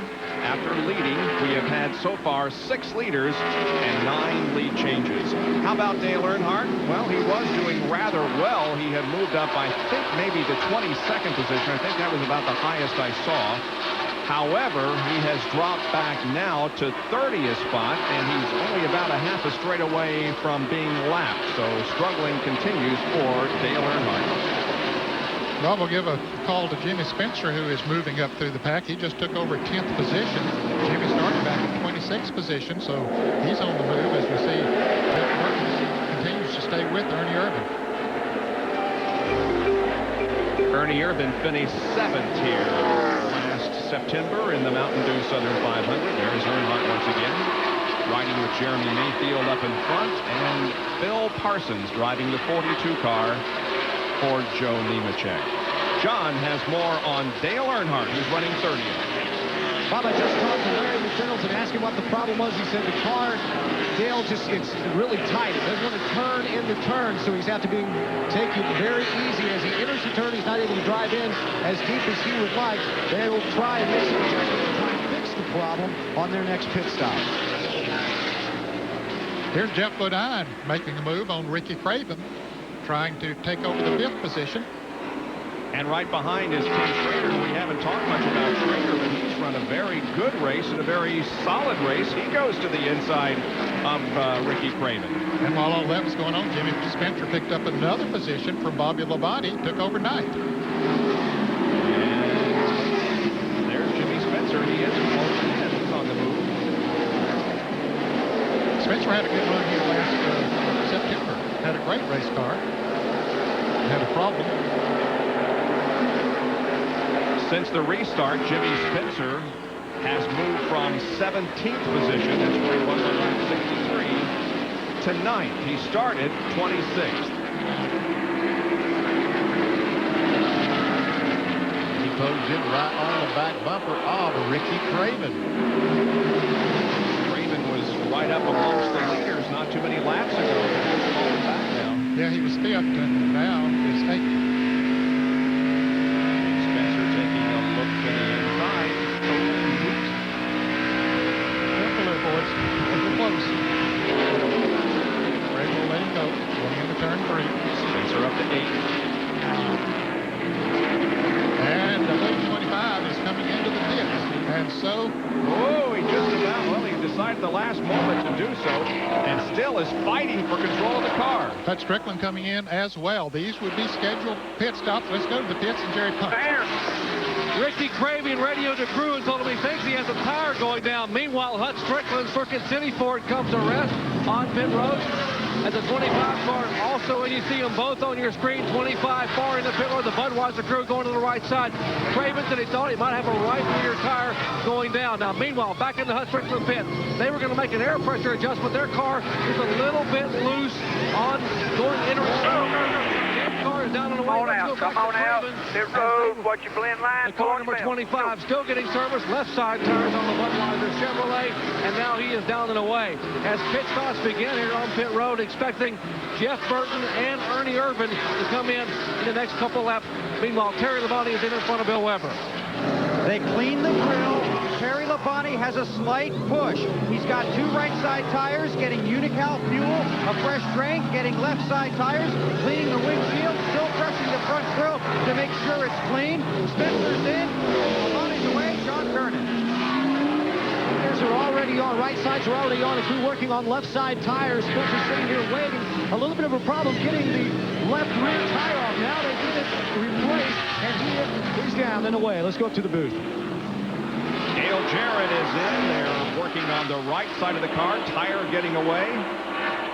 Also pulling the quarter panel off the tire. Right side chains, left side around. Jeff Burton comes in. Tim Schrader going out. Still working on the left side of Jarrett's car now. He's down and away. Here's Jerry. Jeff Burton is a little bit loose. They made a half a round of wedge adjustment in the right rear. They've made an air pressure change. Right side tires have already gone on. Now left side tires going on. Great pit work by Buddy Parent and the X-Side crew. Burton down off the jack and away. And the car number 28, their leader, Ernie Irvin, on pit road, and so is Mark Martin, as they will come down for their first green flag pit stop of the day. Irvin, they planned no adjustments. Mark Reno said the car is perfect. Ernie likes what we did yesterday and this morning. Right side tires going on as Jeff Bodine and Bill Elliott flash by. Now, left side tires going over Texaco, Hamilton, Ford, Thunderbird. Left front lug nuts, left rear. The jackman looking left, looking right. He pulls the jack and he's away. Meanwhile, Rudd is in front of Bill Weber. Ricky Rudd has right side tires, but has not dropped the window net. They don't want to make this change under green. The points and track position are too important. Putting on the left side tires. Fuel is in, waiting on the left front. Now the tie board is down. John Kernan. Johnny Benson is in a 4-tire change. Left side tires going on. They have made a chassis adjustment on Johnny's car. Finally is down and away. A good stop for Benson and his crew. And frantic work going on in the pit areas, both here on the front stretch and the back stretch. Johnny Benson rolls off of the back stretch pitch. We saw Phil Parsons making the stop. And Jeff Gordon came in, too, when Ernie Irvin did. That surprised me. He had tires that were about 30 laps fresher than the others. We mentioned that earlier, but I'm sure that Ray Evernham thought, well, hey, we don't want to leave him out there on old tires when those other guys are going to have fresh tires. So they went ahead and brought him in when they pitted. He's back now with the rest of the leaders. The 31 car is the leader, and the 25 car of Craven Benny may have gotten to the wall. He's coming back down pit road, and yes, we see some damage to the right side. Jerry Punch. Just after he left pit road, Benny, apparently he did brush the concrete. Unfortunately, they are now back on pit road. What a tough break for the Budweiser crew. Andy Grays and company, they will now try to pull some of the sheet metal away from that right rear tire. You don't want to take any chances here and have a tire rubbing at Darlington. This track is treacherous enough to drive with 4 tires that are running freely. Crew now pulling and tugging on the right side of the car. He is down, puts it back in gear, and away. Tough break for Ricky Craven. And a number of drivers have just unlapped themselves. Hutch Strickland, Jeff Bodine, Jimmy Spencer, Dale Jarrett, now Ken Schrader goes around the leader. So they've all gotten back in the lead lap. And the 31 car of Mike Skinner has yet to make a pit stop. Ricky Craven comes back up to speed in the Budweiser Chevrolet after an encounter with the wall just after making a pit stop. So green flag pit stops have, for the most part, been completed here. After 108 laps at Darlington, the leader is Mike Skinner. We'll be right back. Mike Skinner's having problems getting into the pits. John Kernan? Well, the crew has been waiting for him the last 2 laps. Mike finally makes it onto pit road. He missed it twice. Not sure why. I just looked at David Smith a few moments ago, and David just said, hey, he missed pit road. Well, he now is finally in his pit, going to work. Remember, this is only his 2nd race here at Darlington. He ran the Jimmy Means car here back about 4 years ago in 1993, so maybe he wasn't familiar enough. I'll try to check with David in a minute. But the left sides are going on now. Mike Skinner guns the engine in his way. Skinner was the leader until he dropped down off the banking in his first attempt to make a pit stop. That gives up the lead to the number 99 car of Jeff Burton. Running second is Ernie Irvin. Third is Jeff Gordon. Fourth is Jeff Bodine. And Jimmy Spencer is fifth. So Jeff Burton ended up with a pretty doggone good lead after the series of pit stops. He probably has 2 or 3 seconds on Ernie Irvin. He had a great pit stop. He stopped a lap or two before they did, and that, with those fresh tires, helped a little bit. He's about 2.5 seconds ahead of Ernie Irvin right now. 106, almost 163 miles per hour. We see Ernie Irvin a little bit faster than he is. And we'll get the other cars as they go across the line. Jeff Gordon, not quite as fast. And we see how spread out the cars are after the pit stops. And you can also see how much faster they are on the newer tires. Yeah, that's a welcome relief to the drivers to get those new tires on, at least for about 15, 20 laps, and then they start slipping and sliding again. There we see Ernie Irvin as he tries to close in. So we've got to go all the way back there to find Jeff Gordon. And here comes the 23 and the 88 cars, and also the 8 car of Hutch Strickland, and that is 5th, 6th, and 7th. They're running about a half a lap behind the leader. As Jeff Burton came across the start-finish line, they were just going into turn 3.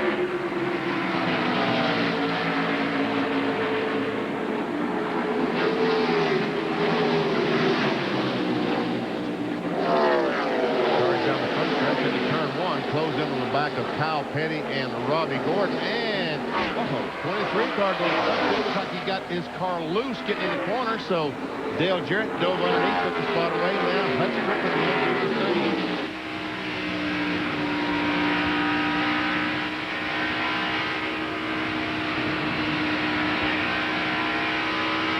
Back on Jimmy Spencer from Hutch Strickland's Econo Lodge onboard camera. Well, John Kernan, what was the situation there when Mike Skinner, it appeared to us, missed pit road twice? Well, Bob, I just talked to Kevin Hamlin, his crew chief, and Kevin said, you know, the entry into pit road is very slick down there. You have to come in. Maybe, Benny, you could talk about this. Maybe you've experienced this yourself in the past. He says that you got to come in at just the right speed, apparently, or you're going to slide. And so when Mike came in, he just started sliding, so he had to go back out onto the racetrack. We got a crash coming out of turn number 2, and it looks like it's Dave Marcus. Dave Marcus hits the wall coming out of turn 2. The car sliding to the inside, making contact with the inside wall. And the caution is waving for the 7th time this afternoon. Boy, Jeff Burton said, no, got it. I had me a good lead. They might breathing down my neck. Now they're all back there just showing and knowing again. 22 cars on the lead lap. Half the field. The left rear tire is last Dave Martin's car. Yep. So this comes just after a series of pit stops, but it is going to close up the field considerably for the restart. We'll be back in a moment at Darlington. Coverage of the Transouth Financial 400, the 5th race of the year for the NASCAR Winston Cup cars. We're still under caution. Rusty Wallace just leaving, Jerry. Well, Rusty Wallace exiting pit road. Meanwhile, while we were in break, some tempers flaring down here in the pits. During the pit stops a moment ago, when the 99 car and 28 car were pitting nose to tail, Jeff Burton's crew had trouble with the left rear tire. Now, the word was that there may have been a problem with the 28 car pitting too close, or maybe even the fact that a tire rolled from the 28 car, which hampered the pit stop on the 99. Buddy Parrott, the crew chief for Jeff Burton, had some words with some of the guys in the 28 crew. They began grabbing some shirts and it began shoving, but they have been separated now, and hopefully cooler heads will prevail. That's how intense it is here at Darlington. Meanwhile, Ricky Rudd gets a driver changes. Elton Sawyer will climb in that car. Car and the Tide Ford pulls away. They use 2 pit stops to get it done. Ricky Rudd has climbed out of the car, feeling the effects of the flu, still has his helmet on, talking to his wife Linda. Now the visor up. Ricky's going to get him some fluids, and Elton Sawyer will finish the duties in the rest of this race. We'll dive in here in just a second as Ricky pulls off his helmet. I know you're not feeling well. How are you feeling? Well, not too bad, but it's one of those deals. The race car was driving me today. You know, I've been kind of on my back with a flu bug here all week, and had a good chance to put Elton in here. Elton can do a real good job for us today. I'm only about 50% today. Okay, that's Ricky Rudd. He's out. Elton Sawyer in for the rest of the day in the Tide Ford. Well, he's one of those cars still in the lead lap, so he's got a chance for a good finishing position here. There's Robin Pemberton from Rusty Wallace's crew talking to one of the NASCAR officials down on pit road. So, and as we documented, tippers were getting a little out of hand down there in the pit area. Well, here's Ken Schrader's crew.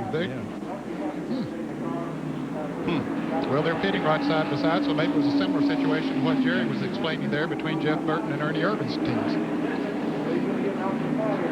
We are under caution because of an accident that happened out of turn 2 involving Dave Marcus.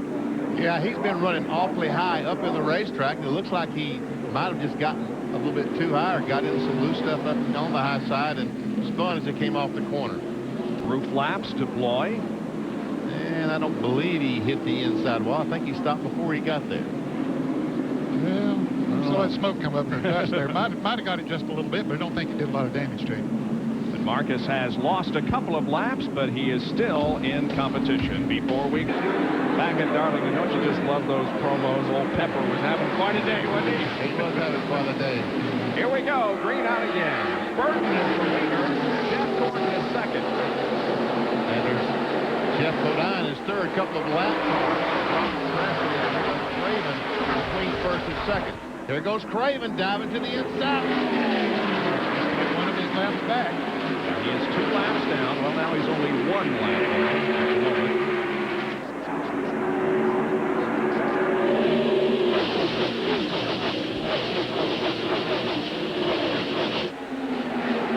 All right, Jerry now has more on all the rumblings on pit road. When the 99 car made a pit stop, Gary McClure from the 28 crew came over and picked up the 99's right rear tire to roll it off the pit road so the 28 car would be able to leave pit road as the 99 car makes a move past Craven. So that was where the rolling of the tire came in. Gary McClure rolled the 99's right rear tire out of their way so they could leave the pits. Well, when he rolled the tire, it apparently came close to Rambo. Tony Liberati, the left rear tire changer, which slowed him down. He didn't like that. He told Buddy Parrott. Parrott went to McClure, and a friendly exchange got ugly. And there was a similar situation, as we documented, between Rusty Wallace's crew and Ken Schrader's. But hopefully everybody is friends down there once again. Craven being passed now by several cars. Ernie Irvin, Dale Jarrett moving to the inside, and Craven is once again 2 laps down. I wonder if he might have brushed the wall coming off second corner. He got awfully high coming off the corner and is slow. But no tires rubbing, and he is running, I guess, fast enough to think that maybe he did not hit the wall. Ricky Craven in 34th position, 2 laps down. There's see Mark Marlin. And here comes Sterling Marlin. There was a near wreck right there coming off of turn 2. And those cars all got slowed down and separated out and didn't have a wreck. Good for them.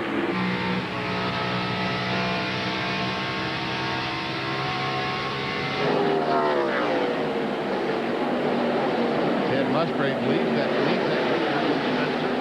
Schrader, Elliott, Bobby Labonte. As you can see from the scoring box, he has 8th on back. Bobby Labonte missed the setup today, Ned, because in practice his car was very, very fast. Yes, it was, and that surprises me. I thought he would be very, very good today. A lot of others in the drive there thought he would be good, too.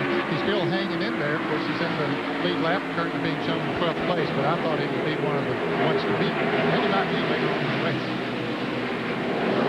A little bit ago, we were talking about on the near crash. You see Dale Earnhardt riding around the racetrack. We're going to take you back a couple laps ago and show you what happened. Here's Earnhardt, and watch as he comes off the corner.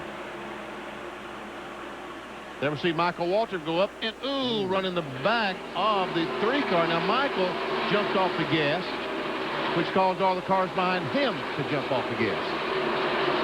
But they did avoid a big wreck there. Thank goodness.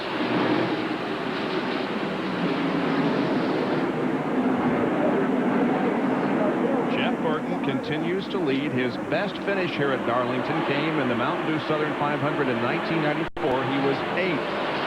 And apparently some of the drivers are again reporting that there is oil on the speedway. There's Ray Evernham. He's talking to the NASCAR official. Caution flag, caution. And they took Ray's advice, perhaps, and caution flag to go out and once again check the track for oil. Well, Bobby Hillin is back on the racetrack in the 77 car. He's 70 laps down, but he goes back on the racetrack. So evidently, he is pumping some oil on the racetrack. Jerry Punch? Benny, you're exactly right, and that's what the drivers were screaming about. Jeff Burton literally said there's oil all over the racetrack. He told the other drivers he was trying to wave, and NASCAR responded very quickly to put the caution flag. At least 3 drivers down here, including Burton, had complained, and the NASCAR official ran up to their pits there, talked to the crew, and said, we'll get the flag out, and we'll get it cleaned up. There's Buddy Parrott, the crew chief for the 99 car of Jeff Burton. Doyle Ford says, come on, guys, catch up so we can get these trucks out there as quick as possible and start getting the oil dry down to soak up the oil on the surface. It's our 8th caution period of the day. 39 of the first 134 laps have been under caution, and we go back under that condition once again. Now we see a situation, Robert Presley was hoping to run up there and get his lap back as the leaders had slowed down, and he ran up on Jeff Bodine. I don't think Jeff knew he was there, touched him a little bit, went on by, but he did not catch the leader, Jeff Burton, before they got back to the start-finish line. So the 29 car stays a lap down. And here is the onboard camera of Michael Waltrip when he got into the back of Dale Earnhardt.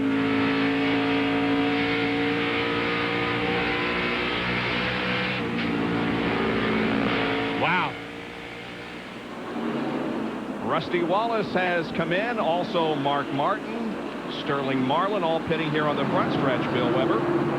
Rusty's got him a couple of right side tires. Extra man over the wall to clean the windshield. Plenty of fuel in the Miller Lite Ford. Putting on the left side tires. And Rusty's got himself fresh rubber and plenty of fuel. Heads back out on the track.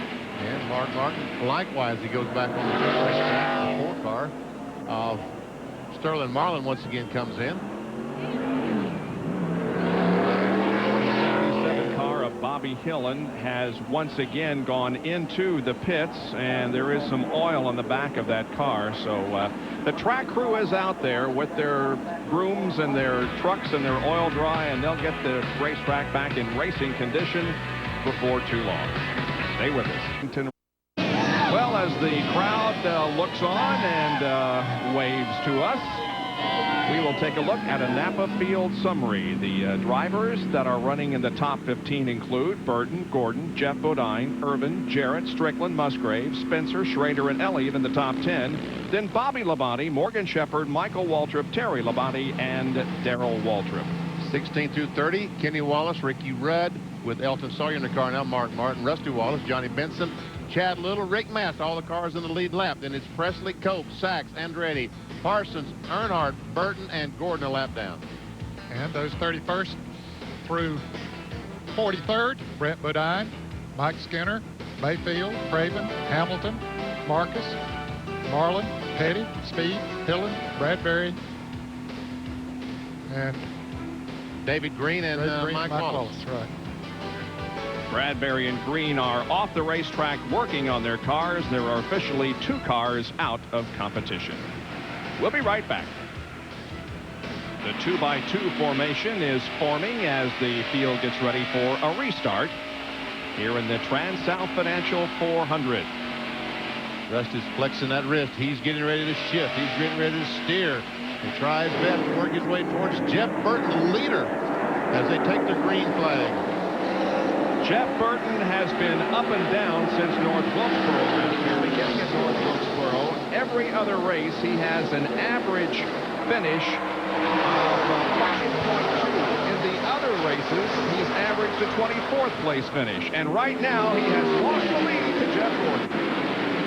Gordon got a run on him, but here comes Jeff back. He's going to win. 2 Jeffs racing there, but the Gordon one is going to win that battle.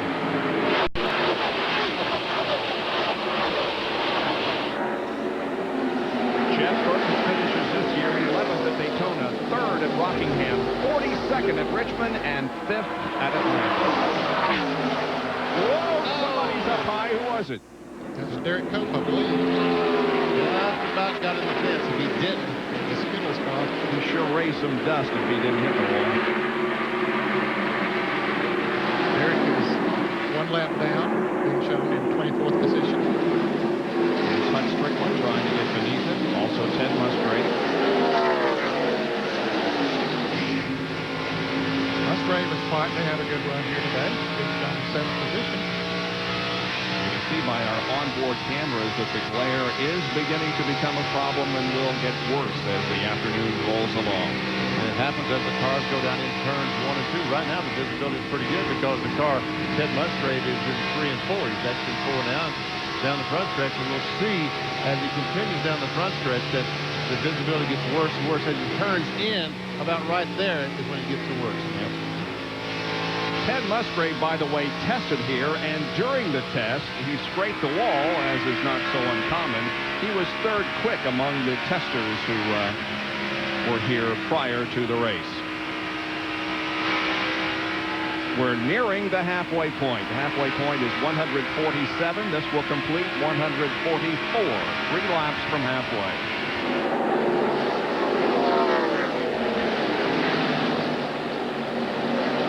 Here's a Radio Shack field summary. Jeff Gordon started his race 10th, currently the leader. Dale Jarrett is the driver eligible for the Unical bonus money of $38,000. And as you saw, he's running in 5th position.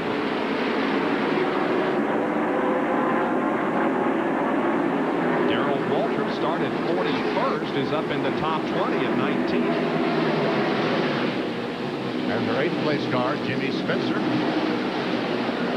As he closes in on the back bumper of Dale Earnhardt. Earnhardt in the 3 car is, in fact, a lap down now. 26th position.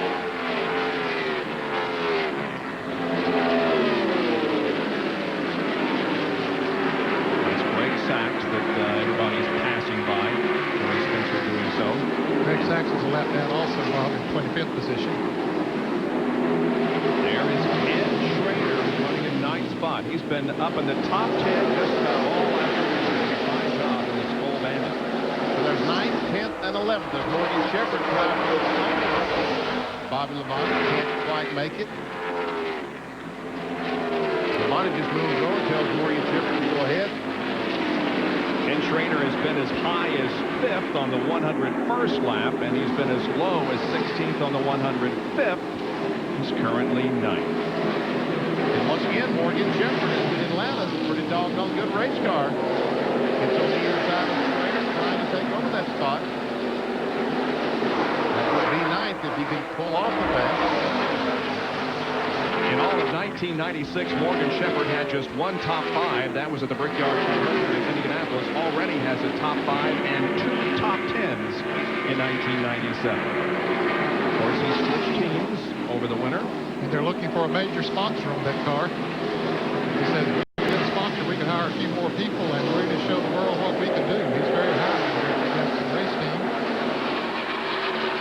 And looks like he just can't get that grip off the corner. Schrader high gets great grip, and we saw how well that Bobby Labonte got off that corner. Closed up right on the back bumper, Morgan, but not able to get by.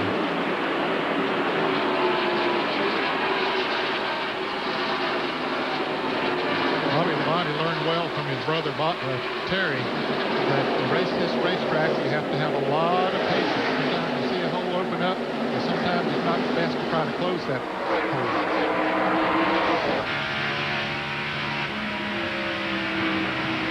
Back with the Econo Lodge onboard camera, this is Hut Strickland's car as he looks back at Ted Musgrave. This was the battle for 6th and 7th. And now from Musgrave's onboard camera, we look ahead to Hut. And you see up ahead there that Ernie Irvin just got by Jeff Bodine going down into turn 3. Inside looking. And Jeff Burton took over the lead from Jeff Gordon. Thing okay? And there we see Musgrave go by. Yeah, just got loose really bad. Jeff Burton is back in the lead, as you see there on the left side of your screen, coming around off the 4th corner. He's taking the lead away from Jeff Gordon. Now Jerry has more on Jeff Burton. 3 laps ago, Burton was 17 car lengths behind the 24 car. Jeff radioed to Buddy Ferris, hey, Buddy, how hard can I run? Buddy said, okay, if you want to, go up there and get that 24 and pass him. They'll make you happy. And that's what he did in 2 laps. He sure did.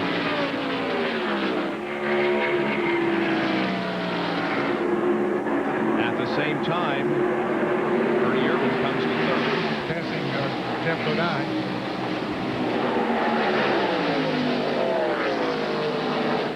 Now he closes in on Jeff Gordon and makes a 3-car battle for the lead.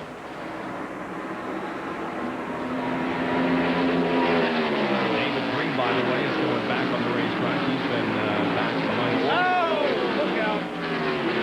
Bumper tag all around there. Almost an accordion, huh?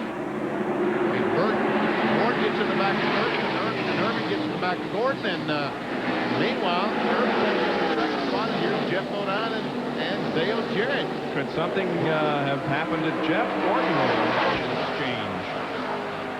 Or is he just simply getting out of the battle? Ooh, this is going to get tight going into turn 3 here. Let's see who's going to lift. Is it going to be Jeff Bodine or Jeff Burton? I mean, Jeff Gordon. Yeah. Too many Jeffs out there. Here's Dale Jarrett going by, taking the spot away from the 7 car of Bodine. Puts him in the 4 spot. Well, Bodine had to back off when he was there beside Jeff Gordon coming off the turn, so that's made Jarrett run on him. And here comes the 16 car of Musgrave trying to get by. Boy, look at how this accordion squeezed together here in turn 3.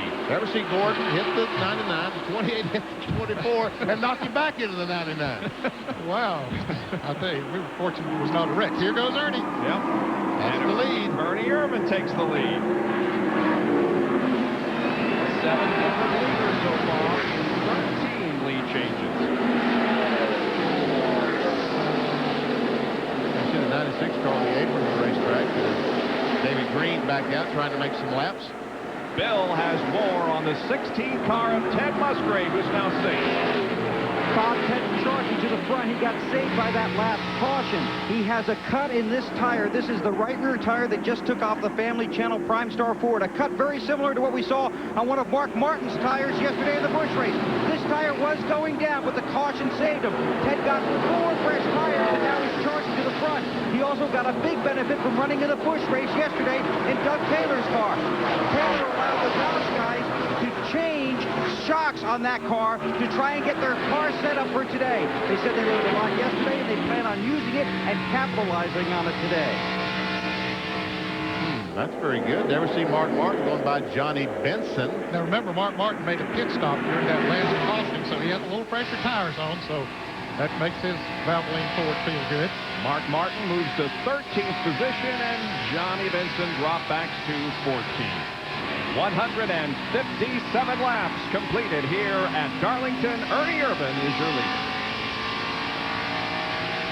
Ernie Irvin at the completion of 161 laps, and he has pulled away from the second place car, now driven by Dale Jarrett. And we got 2, 3, 4, 5, 6, and 7 here running real close together, and a couple of lap cars in there too. Pretty excited just a couple of laps ago when Jarrett went by Irvin and Jeff Burton and Jeff Gordon at the same time. Look, we have a car spinning. Hard contact into the backstretch inside wall. Ricky Craven and Robert Presley are involved. This time the car's behind Ricky. It's slow. Rusty Wallace had to take evasive action there. He was headed right for the very badly damaged car of Presley. Yes, there's heavy damage to both sides of the door. Ford once again waves a caution. Well, the window net is down, so that's a good sign. Yes. Yeah, we're talking. Ever see Ricky Craven? He's trying to start his car. Once again, one of Ricky's cars has some very bad damage to it. Here it is again from our camera in turn 2. And Presley, it looked like the back end just got out from under him, and Craven had committed to go down to the inside of him, and both of them just carried right into the inside wall. It's like Craven was a victim of circumstances there, just was in the wrong place at the wrong time. And Presley limps as he gets out of the car, is helped by a NASCAR official. And the 29 car now has an engine fire. Oh, my goodness gracious. there, the firemen get there. Here's Bill Weber in Gordon's pit. With Jeff Gordon and the DuPont Monte Carlo here, Jeff has told his crew he can't stand to be out front right now. He needs to be behind somebody because the track has gotten loose, either because of oil on the track or because of the weather. He's going to get 4 tires and fuel. Jerry Punch. Slight air pressure change for Ernie Irvin, complaining the car was a little bit tight. They may be going back to where they were a little bit ago. The 99 car, that car is loose. They have right side tires, left side tires. They race down pit road side by side. Jerry is out at 28, 99, as they all head back to turn 1. Jarrett out first. Irvin came out second. Burton and Gordon as Bobby Labonte comes out. Here's John Kernan as the backstretch pits get busy. Jimmy Spencer getting a 4-tire change, also a slight chassis adjustment. The car was a little bit loose, so they tightened it up with a chassis adjustment in the left rear. 4 tires to change. Spencer is down and away, headed down pit road. Michael Waltrip remains on pit road as Spencer comes out. See the safety crew in the backstretch, cleaning up the crash involving Presley and Craven. And we'll watch again as they come off the corner, and we just see heavy contact. It looks like one car in that crash. That's how closely tied together they were. But actually, as we can see, 2 cars, heavy contact with the inside wall. Ricky Craven and the 29 car. He slid across the entire track at the outside wall and then came to rest in the middle of the track. All right, let's ride along with Craven and listen.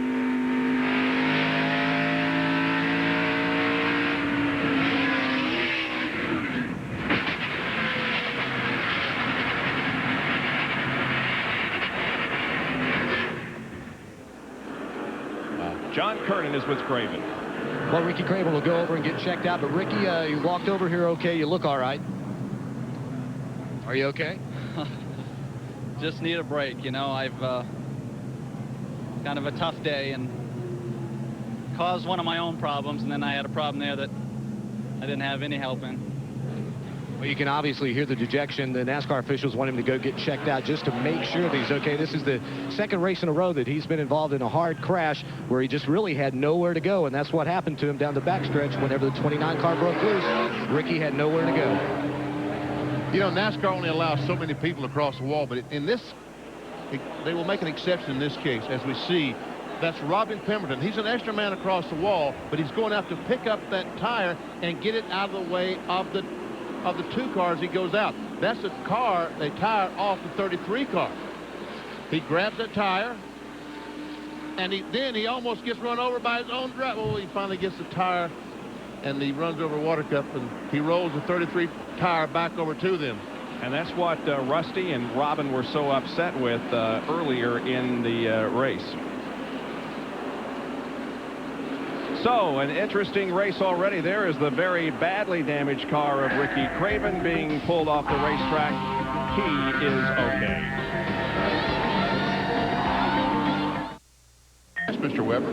Very nice. Caution remains out here. Still looking at the backstretch area, cleaning up things so that when we go back to racing, we'll have a smooth and clear racetrack. We'll take another break, too. Welcome back to ESPN Speed World coverage of the Transouth Financial 400. Overhead shots courtesy of the Pennzoil Copter Cam. And I said Barney earlier today, the helicopter pilot is Barry Bates. And did you know that before 1930, the lubricating oil of choice in race cars was castor oil? And the first significant use of petroleum-based motor oil was in a race car driven by Russell Snowberger at the Indianapolis 500 in 1930. And that motor oil was Pennzoil. How about that? I thought you were going to let us guess it. Yeah, guess what the answer is. Well, the cars come off of corner number 4, headed for the start-finish line, Benny. And here it is. That's the start-finish line. Next year, it's not going to be there. That's not going to be the start-finish line. The start-finish line is going to be a little bit more, a little bit more. Way up about right there is going to be the start-finish line. This will be the front stretch. This will be turn 1 down here. And now it is currently turn 3. They're just going to turn the racetrack around because the road behind these grandstands, we see the road coming up right behind the grandstands, the street. It's just simply so close to the grandstands, there's no room to build the grandstands out. We see a 4-lane road right behind. So to expand the racetrack, they had to go on the other side, and they're going to put up I don't know how many more thousand seats over there. And look at all the space over there for parking cars.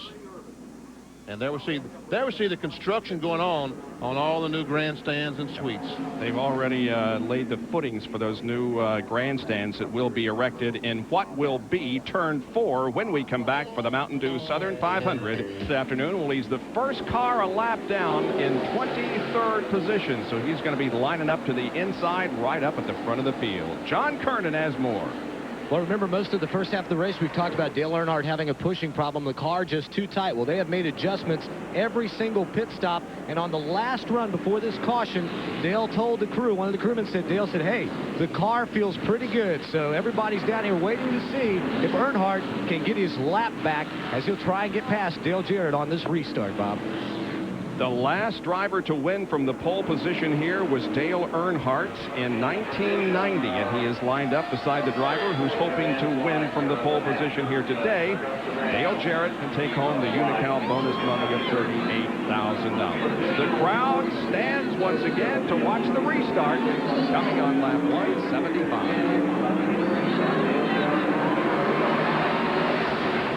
Earnhardt got a good start down on the inside. He'll have the preferred lines when you're there. See what he can do with it. Can't get it out of that 88 car. Couldn't get the traction down under that inside. Ward Burton is also a lap down, and he's going to try to get up there and get his back. Well, he slides up, and that the Earnhardt move right back under him.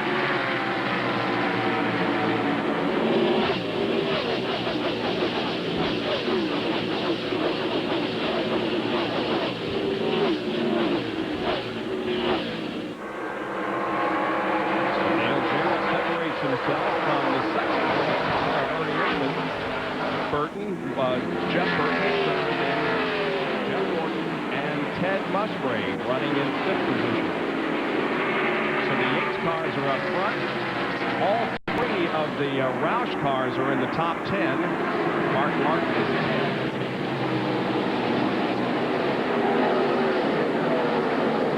You see Mark Martin, he goes by Phil Parsons. There's Jimmy Spencer trying to go inside of John Andretti. Spencer in the green and yellow car. Andretti, the yellow and white. Red and white, I'm sorry. Spencer's running 13th. That's Bill Elliott. That's a battle for position. And let's see. I guess Michael Walker's going to end up with the 14th spot. Just about all those cars are battling for position back here. Those 2 cars still on the lead lap.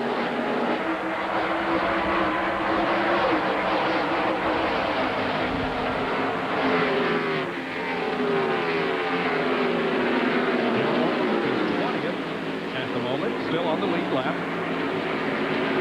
And here are Jeff Gordon and Ted Musgrave. The battle for 4th. And Musgrave is trying to take it away from Jeff Gordon. Gordon goes very high. Musgrave turns left, gets a spot, takes it away from Jeff Gordon.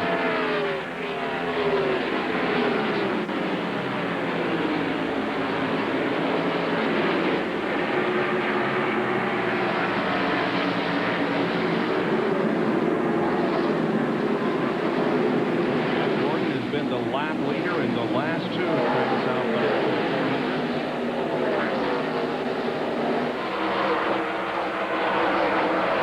Seems like 7 seconds. It looks like Jeff Gordon has been struggling just a little bit. Does not have that blinding speed in earlier on. The racetrack might have changed a little bit. I guess the racetrack has changed. They've probably made adjustments to his car, but I don't think they're quite to his liking right yet. As Hutch Strickland comes up and just tries his best to get alongside. Will race down in the corner. He'll take the spot away. I don't think Gordon will fight him too much. Still there, still there, still there. Clear. Let's take a look at the Bud race recap. Dale Jarrett leading 54 in the first 178 laps. 19 lead changes. 10 caution periods totaling 53 laps. The average speed reduced because of the number of cautions. The lap leaders, Dale Jarrett has led the most, followed by Ward Burton and Ernie Irvin, Jeff Gordon, and Mike That's Jeff Burton. I'm sorry. Robert Presley and Hunt Strickland have also led. And the cars that are out of competition at the moment include 4, Mike Wallace, Bobby Hillin, Ricky Craven, and Robert Presley, the last 2 of course most recently when they crashed on the backstretch. There comes our leader, Dale Jarrett, the Ford Quality Care. Ford Thunderbird. And there comes the 28 still trying to get by Earnhardt and Warren Burton.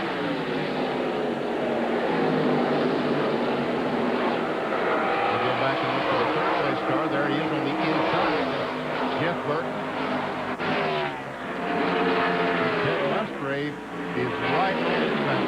The 2 Roush cars, the 99 and the 16. As they go by the 37 of Jeremy Mayfield.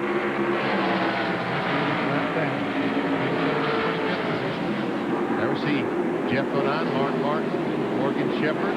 All these cars battling for position at 7, 8, 9, and 10.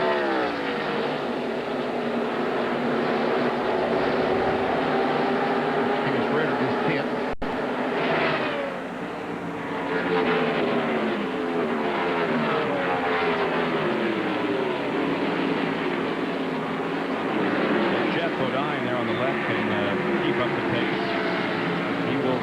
His first top 10 here at Darlington since March of 1993. That's hard to believe. He's had some good runs, good race cars. He finished 8th back then, and that was his most recent top 10.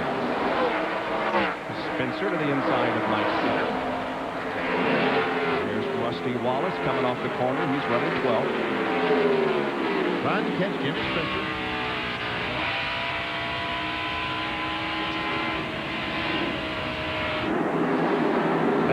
Last night, the engine in that 2-car, there we see Michael Waltrip and Johnny Benson racing for position. 14. The 36 car of Jerry Cole is 29 now. Ernie Irvin has finally cleared those 2 lap cars and Ward Burton. There's Morgan Shepherd looking inside of Mark Martin. And here's Ken Schrader looking inside of Morgan.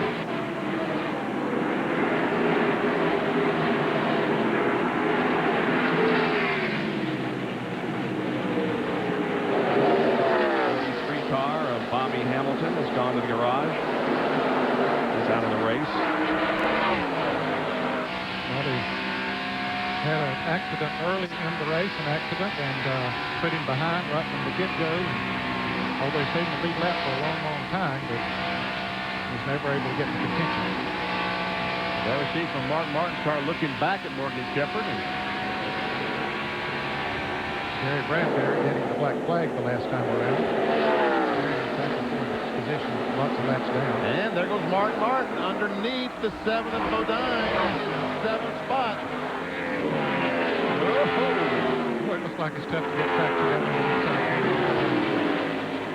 And Morgan Shepherd will try to come along with Mark. Morgan Shepherd, by the way, making his 450th NASCAR Winston Cup career start. Jerry has more on the great performance being turned in by the Jack Roush. Well, Bob, 3rd, 4th, and 7th for the 3 Roush cars, and also what we're seeing today, the little R&D. All 3 of those cars have different chassis builders. The 16 car of Musgrave in 3rd is a Mike Laughlin chassis. The 99 car of Jeff Burton is a Ronnie Hopkins chassis, and Mark Martin is driving the new in-house Roush car chassis designed by Steve Meal. So 3 different race cars, 3 different chassis, and all 3 in the top 7. Performance so far by the Roush cars. Mark Martin, since the restart, was in 10th position on lap 175, and now at lap 187 has moved up to 7th spot. I didn't think that we'd heard the end of Mark Martin for today. We haven't heard much of him, but I thought that we'd be hearing more of him. There is the man in charge, the owner of the 3 cars. Got his calculator out. We're going to take a break and be back with more in just a moment. And 97 laps into a 293 lap event, and Dale Jarrett is the leader of the race, followed by his teammate Ernie Irvin and then Ted Musgrave. Jarrett had been about 2.3 seconds ahead of Urban. Urban had cut it down to 2 seconds, and then Jarrett picked it up just a little bit again. Might depend on how they catch traffic, like we just passed Bradbury there. David Green still out there circling the Caterpillar car. 21% of the wins here at Darlington since 1950 have come from the pole position. However, the pole sitter has crashed in the last two Transouth Financial 400s. Jarrett trying to break that string and has been, he did, I guess you could almost say crash. He scraped the wall pretty good earlier in the race. It was enough to get my attention. There's his battle for third spot. Ted Musgrave right now in the 16 car. The Family Channel car has it. And the 99 Exide car, Burton is trying to get it. And they caught Dale Earnhardt. Earnhardt, the 3 car, is a lap down. He's back in 24th spot. We saw Robert Presley limping when he got out of his car after his crash. Bill, what's the medical update on him? Well, Bob, Robert is still in the infield care center. He's complaining of a tingling sensation in both legs. I talked to their team manager, Billy Engel. He said because of Robert's wild pirouette wreck at Daytona, they're going to be extra careful here because Robert did suffer some lower back pain after that wreck.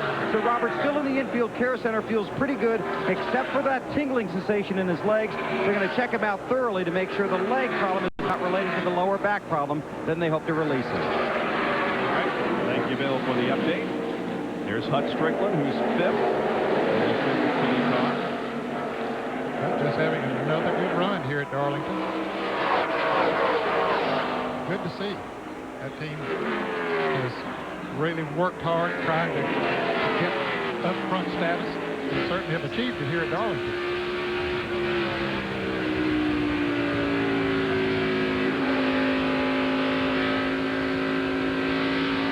If you look way down the track here from the Tide car, which is being driven by Elton Sawyer, you can see Jarrett. The next car back is Dale Jarrett. Let's see how fast he closes in on the back bumper of Elton Sawyer. Elton Sawyer is the last car on the lead lap, currently being shown in 22nd position. And again, we remind you that Ricky Rudd stepped out of that car because Ricky has had the flu all week, and although he said he didn't feel all that bad, he wanted to get out and give Elton the controls. Right now, it's about a half straightaway between the 10 car, the Tide car, and Dale Jarrett. Here comes Jarrett as he closes in. Jarrett, I mentioned a moment ago that Ernie Urban had closed the gap. Jarrett has pulled away a little bit now to 2.5 seconds. He's closing in rapidly on Sawyer.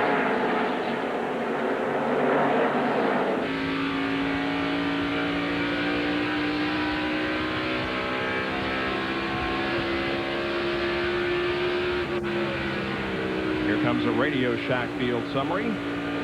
Musgrave started 21st.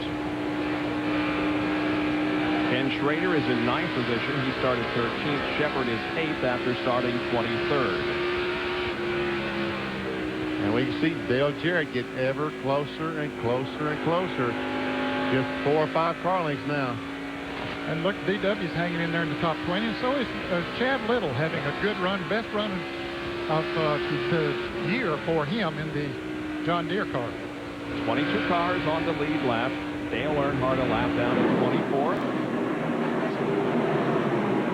And you know the crews in the pit area go by speed. Their speed is stopwatch. It's seconds, not miles per hour. And 1/10 of a second, we can see that Dale Jarrett was probably outrunning Elton Sawyer about 2/10 of a second, and we can see just how much 2/10 of a second is on the racetrack. It took him about 3 laps to catch him and pass him. An incredible performance so far in 1997 by Dale Jarrett. 830 laps led out of 1,325 in the last 4 races. That's 63%. And again, we say that he's led more than 50% of total laps, and he didn't lead a lap at Daytona. So Dale Jarrett is certainly in championship form in 1997. Parsons, Ned Jarrett, Bill Weber, John Kernan, and Dr. Jerry Punch. Back at Darlington, there's the leader, Dale Jarrett. He has just put the second lap on Phil Parsons, who is driving the 42 car in place of Joe Nemechek. And let us express our condolences, as we have throughout the weekend, that John Nemechek, of course, passed away on Friday afternoon from his injury suffered at Miami last weekend. Chevy has won the last 4 races here, but it's a Ford show here this afternoon with 5 Fords up front. And then we got a Chevrolet, another Ford, Pontiac, Morgan Shepherd, then Schrader Chevrolet, and then Michael Walker Ford. So 5 of the top 7, 5 of the top 10, 7 of the top 10 Fords, a couple of Chevrolets, and 1 Pontiac. And there we see Jarrett holding the back bumper of Robbie Gordon's Coors Light Chevrolet. Let's take a lap here from the Pennzoil Copter Cam. I bet Robbie Gordon is saying, how in the world does that guy, how does he run that fast around this old racetrack? Robbie is being shown in 33rd position. And you see, watch Dale Jarrett go down in the corner. That's the start-finish line down in the corner. He's go low on the racetrack, right to the white line. Then he's going to let the car drift back up. As the tires get worn, they will go back up. And see, Dale Jarrett's coming off fairly low.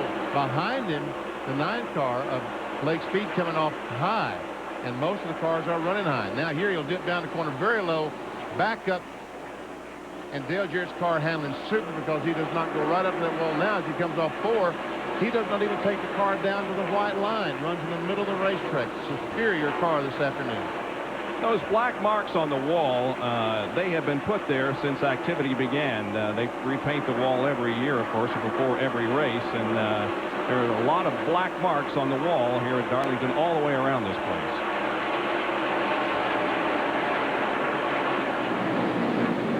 Well, we watched the Pennzoil Copter Cam shot as Jarrett went around the track. Now we'll look at Ted Musgrave from his onboard.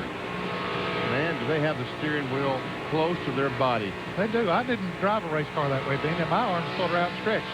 And I don't know, they say you got more leverage this way than when you're outstretched, so I guess I was doing it wrong. It's amazing how close the steering wheel. See, his elbow is rubbing the steering wheel. Yeah. Whether he's using that for a little extra strength there or just resting them a little bit. Bill Weber has more on Ted Musgrave. Well, you heard Dr. Jerry Punch talk about how the 3 Roush cars have 3 different chassis here, and the one Ted Musgrave is driving is a new Laughlin car that this team tested with 3 times, and it's never been raced until today. In fact, they hadn't planned to race it here.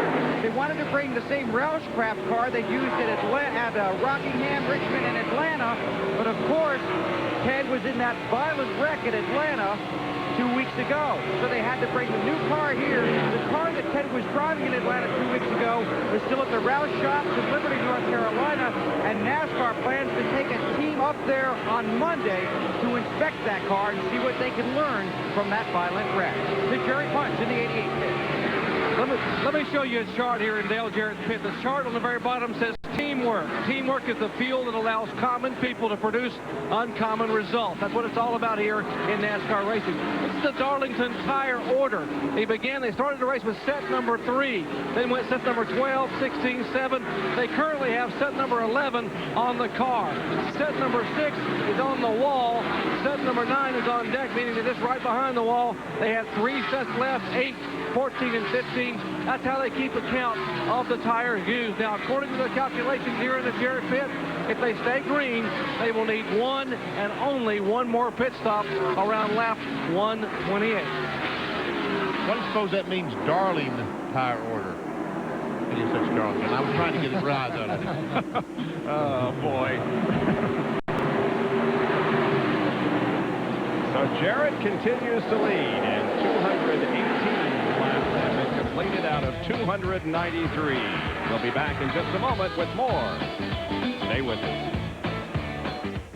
Welcome back to Darlington, South Carolina, the Trans-South Financial 400. ESPN presents the NIT semifinals Tuesday from Madison Square Garden. First game beginning at 7 o'clock features UConn against Florida State. And that will be followed at about 9 o'clock by Michigan against Arkansas.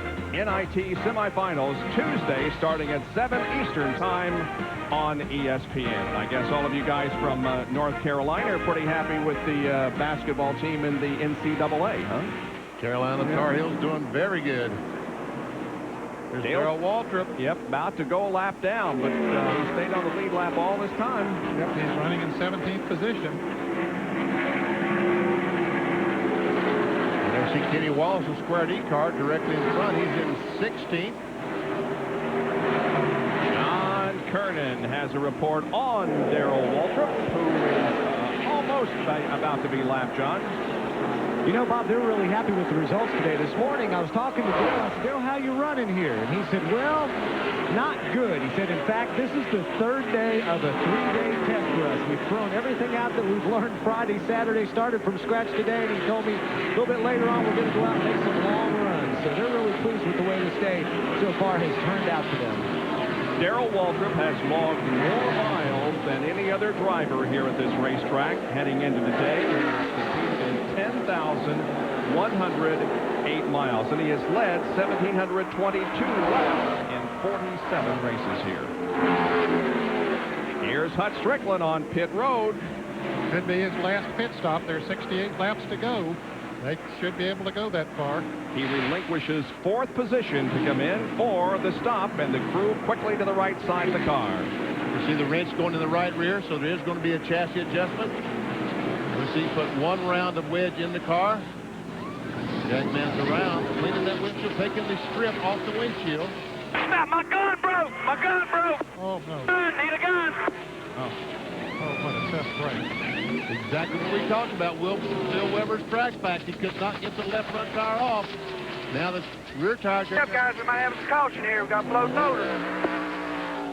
31.1 seconds, but it was a slow. Pull on your belts, buddy. It looks like what you going over? Yes, Brett Ledine in the close call Ford number 11. Apparently the engine has succumbed on that car. He was running 32nd, 3 laps down. A lot of smoke from the back of and that the yellow car. flag is waving. Oh, what a tough break for Hut Strickland. That is a tough break. Man, everybody else now get to make their last pit stop, or what could be their last pit stop. Waltrip getting his lap back, coming off of turn 4 in front of Dale Jarrett. Rick Maston made a green flag pit stop. He went 2 laps down. He now gets 1 of those laps back. And Waltrip does get his lap back, crossing the line ahead of the leader, Dale Jarrett. Wow, heads up by Darrell Waltrip, get back in the lead lap.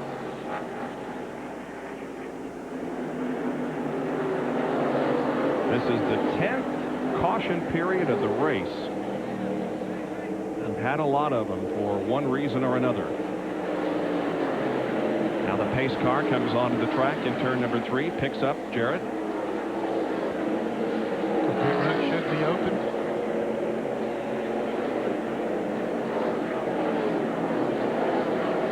Lake speed there between 1st and 2nd, Jarrett and Irvin. And yep, pit road is apparently open because here they come down off the bank.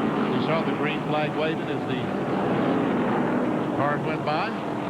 Well, this was a break for a lot of drivers back there. They were almost about to go a lap down, including Terry Labonte and Jeff Bodine. Let's go to the pits. Waiting for Jeff Gordon to make what should be his final scheduled stop of the afternoon. He rolls to a stop. They go around to the right side. The 88, the 28, and the 24 triple pitch. They clean the windshield. They make a wedge adjustment on the right side. Right side tires are on, now around to the left. The Jackman swings around, and they'll put on left side tires. Down to Jerry Punch. Left side tires now going on the quality care Ford, pitting all the way at the end of pit road by virtue of being the pole sitter down left. Jarrett is down and away 20.2 seconds. The 24 car down left side tires. Ernie Irvin 26.8 on Jeff Gordon. Ernie Irvin still on pit road. 20.2 was Jarrett's time. Irvin is still in the pits. 35.4. Problems with the left side tires on the car number 20. Let's go to John Kernan. Michael Walter pitting here on the backstretch, moved all the way up to 7th place. It will be a 4-tire change. They've just made an air pressure adjustment, trying to loosen the car up a little bit. You see Linwood putting tape on the front. Michael got into the back of someone, and we've seen the hood kind of flopping around, so they don't want that hood flying off, so they're taping it down. Left side going on. Michael Walter down and away in this brand new race car. Several others coming out, including Johnny Benson and Kenny Wallace from the backstretch pits. 229 laps completed. This could be the last pit stop as the laps wind down in the Transouth Financial 400. And of the afternoon, the record, by the way, is 15 set back in 95. Last year we had 11. The Pennzoil Copter Cam has our overhead shots. You remember my cousin Ab, don't you? Ab Jenkins, the man who made Bonneville famous for a course record of unlimited speed. Well, he lubricated his engines with Pennzoil. Ernie Irvan did not have a very good pit stop. No, he sure didn't. Took about 35 seconds. See, he slams on the brakes, slides the right front. The car goes up. Get the tires off, okay. Yep. Yep. Now having trouble on the right rear. Yep. He couldn't get the jack, was not quite high enough. They couldn't get the tire on. Now they've got some kind of problem. Something stuck behind. Boy, that was a major problem there. Jerry Punch? We're with Raymond Fox, who changes the right rear tire for Ernie Irvan. Raymond, we just saw the pit stop again. What was the problem with the right rear? Yeah, I don't know. We went over there and I took the tire off, but it just wouldn't go back on, and so I just sort of had to push it on there pretty hard. I don't know what the deal is. We told him to feel for vibrations, and if it didn't feel good, tell him to come in. But we're not out of this thing. We're still good, and we'll get back up there and win this thing. All right, Raymond, the right rear tire finally went on. He had to push it 3 times and finally had to shove that right rear tire up to get it on as we get ready to go green for what will probably be, that probably was, the last pit stop. Here's the AutoZone pit summary. Jarrett first to first, Irvan second back to 12. Musgrave gained a position, Burton gained a position, and Jeff Gordon lost 5. Here's the green flag, and we're back at it. Put Strickland down on the inside. He is 2 laps down as a result of that green flag pit stop, but while he was in the pits, the caution came out. Right now, Jack Roush car 2, 3, 4 following Dale Jarrett. Look forward here forward. I'm sure there were a lot of chassis adjustments made during that pit stop.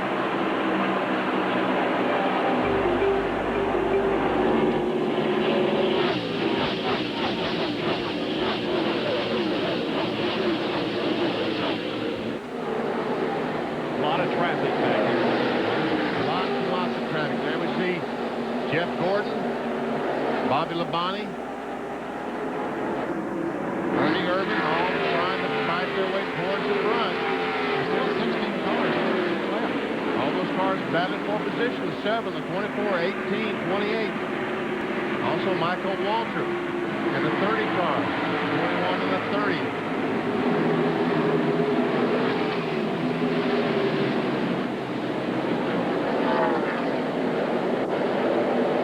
Bobby Gordon has a lot of smoke coming from the right side of that car. He has had an encounter with the wall and been in the sheet metal. Yeah, we can see it just flatten the right side of the car. We've seen that 3 or 4 times up in that corner today. The first one was the 43 car, Bobby Hamilton. Also Mike Wallace, Spam car. Now here comes Mark Martin trying to get by Hut Strickland.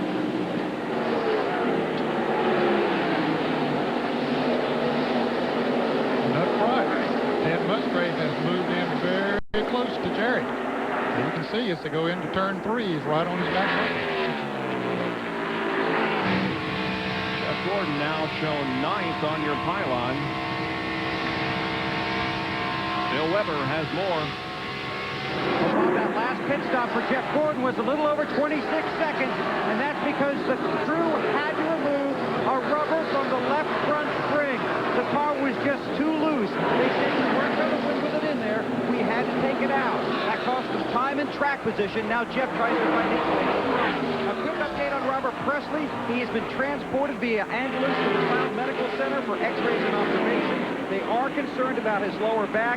He does appear to have some tingling, as I mentioned, in his legs and his feet. They are concerned he may have re-injured something in his lower back. That Daytona wreck. They put him on a backboard and took him to the hospital via ambulance. Here it comes. right, we'll hope for the best for Robert Presley. Meanwhile, Ernie Irvan has passed Jeff Bodine. Here comes Johnny Benson with another outside pass, Benny. He's on the outside all day long, and there he goes by Jeff Bodine. Bodine ran so well earlier on in the race, he's struggling now. There's Rusty Wallace going by Kenny Schrader. That is for 5th spot. Hey, show and tell time, I guess. Rusty hasn't been in the top 5 all day, but here he is now. And what a run by Kenny Schrader. He has been at the front of the field all afternoon.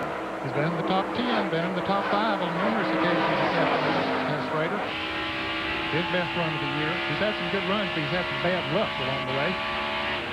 So Andy Petrie, first year, was the owner of that team. Or really second year, I guess, as owner of it.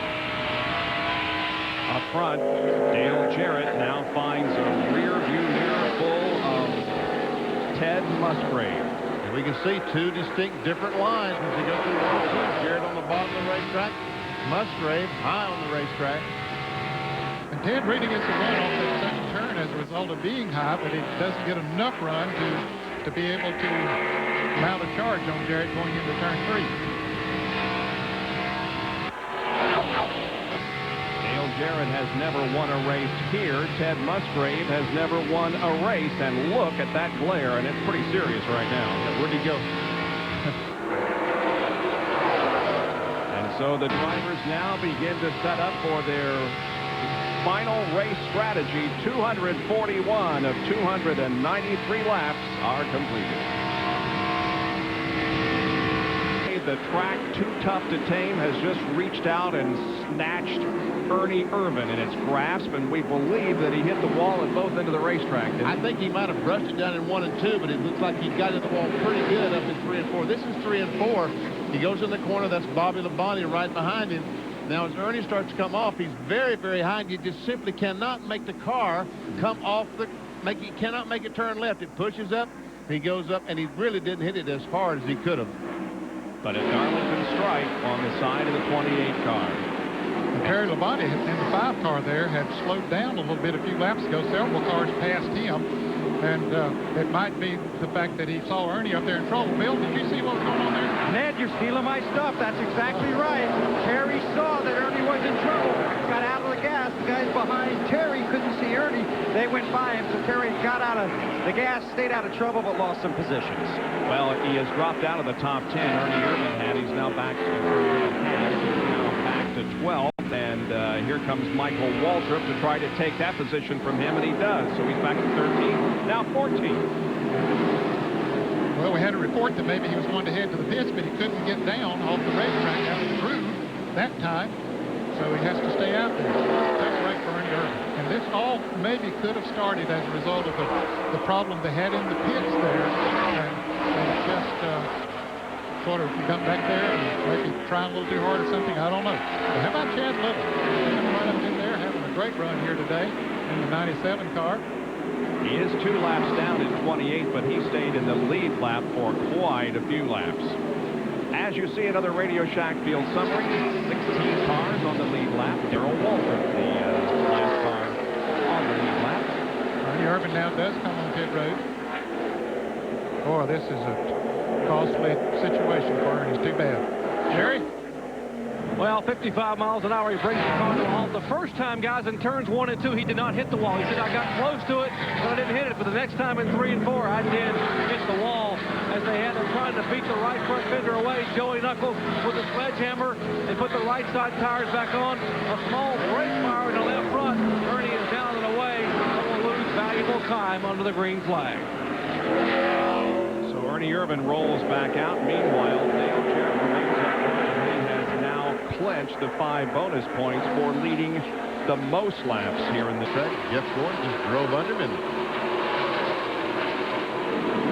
Now here's a battle for 8th position. Morgan Shepherd and Bobby Labonte. There's 3 Pontiacs. 8, 9, and 10. Labonte gets the position, and that other Pontiac is Johnny Gibson. He moves from the inside, Morgan Shepherd. Well, he made an inside move that time. Yes, I can't believe that. 30 car of Johnny Benson, the Pennzoil car, been passing all day up high on the racetrack. They've ever seen one of his favorite place on the racetrack.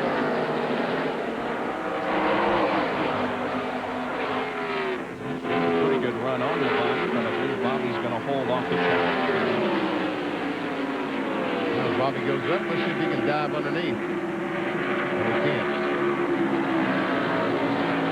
Quite an improvement since 1996 in terms of points position for Bobby Labonte, who came into this race in 5th position. Last year, he was 29th in points.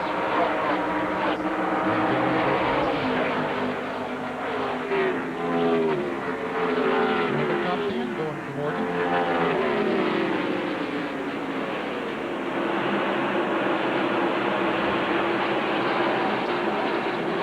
Up front, Jarrett still leading.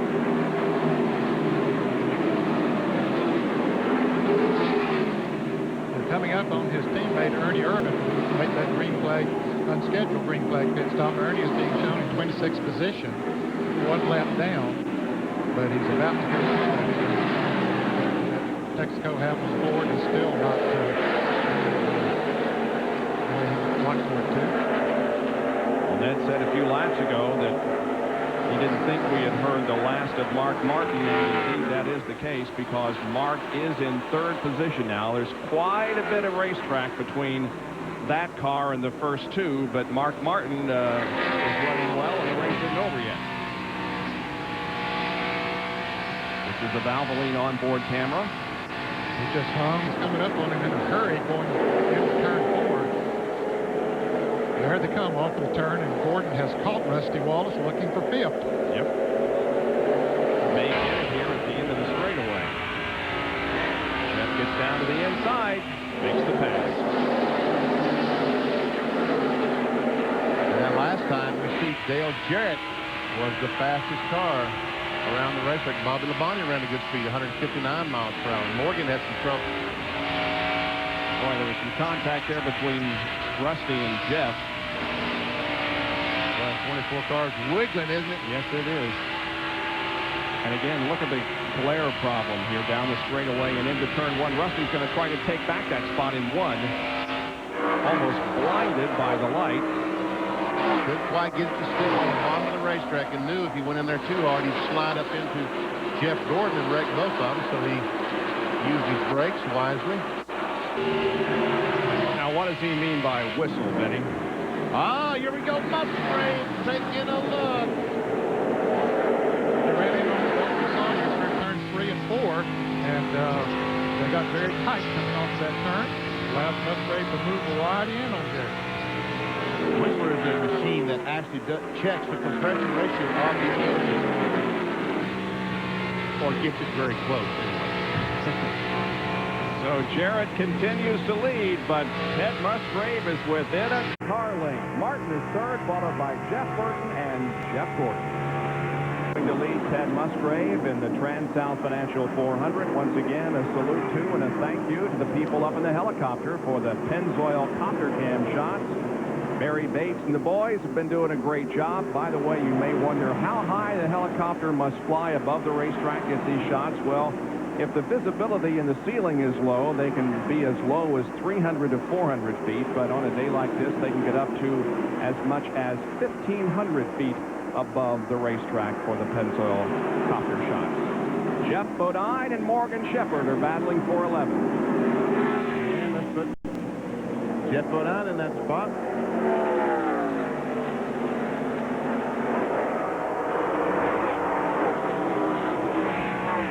Understand that Mark Martin may have a problem, John Kernan? Well, the crew is ready to change tires if need be. Mark had radioed in a couple of laps ago and said he thought he had a right rear tire going down. So right now he's just trying to ride it out and hold on because he is in the 3rd place. But just in case he decides to pit, the crew is ready.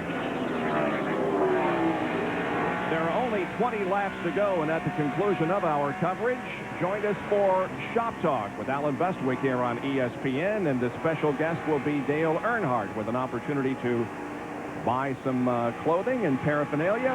That's Shop Talk right after our coverage of this event. By the way, Dale Earnhardt is running in 18th position, and Jeff Gordon has gone to 3rd. I think we're way on break when he passed the 4th place car, Jeff Burton, and now Gordon has come all the way up and passed Mark Martin, has taken over 3rd, and Jeff Burton is not too far behind Mark Martin. He's in 5th place. but there's a lot of racetrack between Gordon and Ted Musgrave. And he's running out of laps. Right now, as you see, 17 laps to go, and this baby's going to be over.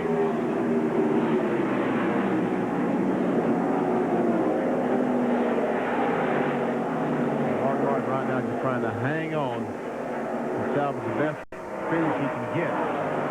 Mark Martin is the only driver in the top 10 in points without a top 5 finish this year. He's got one going now, but as to whether he can finish in a top 5 position, we'll have to wait and see. Running about the same speed, Jarrett and Musgrave, 156.7 roughly in that area.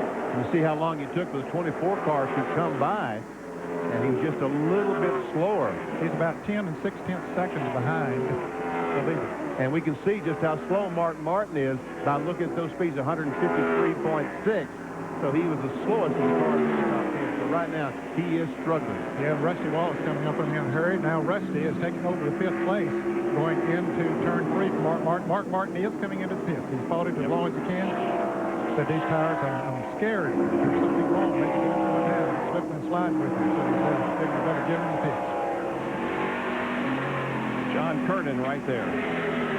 55 miles an hour as Mark Martin coming down pit road, just crosses the area where the start-finish line is. He'll come into the pits. The crew will go to work on the right side. Again, starting at a right tire going down. It's up on the jack. Let that front tire off, going on the pits up so far. Mark waiting, and just using 2 tires. He's down and away. And can't really see from here. They'll have to put a gauge on it and check it out to see if in fact it was going down. Wow, Schrader almost wrecked. He almost crashed. He was racing with Johnny Benson for the 7th position. Man, oh man. That was close. I would say that his sprint car days, running those cars sideways, yeah. Like he was on dirt up there, had her all cocked sideways, broadside. Michael Waltrip also racing for 9th spot with Schrader. Good to see Kenny with a good run here this afternoon.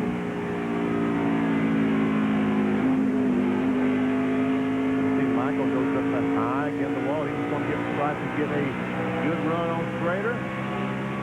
Can he do it? No, he can't. He'll have to fall back in. Schrader's best finish this year was at Rockingham. He finished 18th, and he almost bought the fence here. Watch him. Yeah, there was he tried to turn under the 30 car, and when he did, he just simply got it sideways. When he corrected, almost went back the other way in the wall. Now, Bill Elliott is not on the same lap as Kenny Schrader. Mark Martin back in the pits, guys. John Kernan didn't find what was wrong, huh? No, Ned, they didn't. They checked that right rear tire, and the pressure was fine, but Mark's back out there, and it's still very loose on him, so they'll come in and they'll put left side tires on the car. Well, that's going to be costly to him from a point standpoint, Bob. He's up in the top 5 on the point. It's hurt him. If points were awarded now, Jarrett would be in the lead still. Jeff Gordon, however, would be second, and the leaders have come up on some heavy traffic. Yeah, they had to back off again. Look, they were coming up on him. They had to back off. Jarrett tried to get on the inside of him going into turn 1, and he makes the pass. Into turn 4. Now, Ernie Erdman, they pull away from him. He has run back down Jarrett and Musgrave. I'm sure that Jarrett Musgrave's tires, which are older than Ernie's, because he had to make that unscheduled pit stop, but their tires are getting worn, and which one has the best tires for these last 10 laps? 10 laps.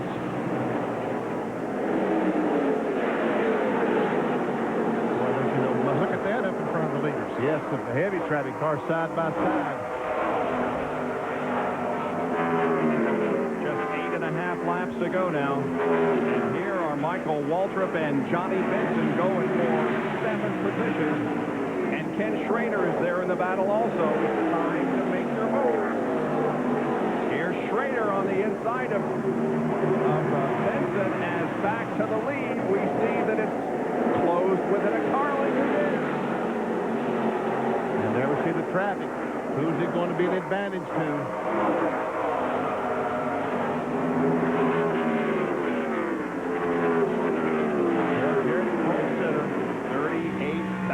of Unocal bonus money, and he'll pick up the $10,000 in the Winston Cup leader bonus if he wins this race, because he will also be the points leader. Here goes Musgrave. Down on the inside, trying to take the lead. Nope, he'll have to back off. Musgrave has never won a NASCAR Winston Cup race. There's Jarrett, who is outside. Boy, those cars slipping and sliding right now. I think Jarrett's tires are completely gone. This would be worth quite a bit of money to Jack Roush race as well. They put Musgrave on the winner's circle plan in NASCAR. Here you go, Musgrave got another great run. And makes the pass, however.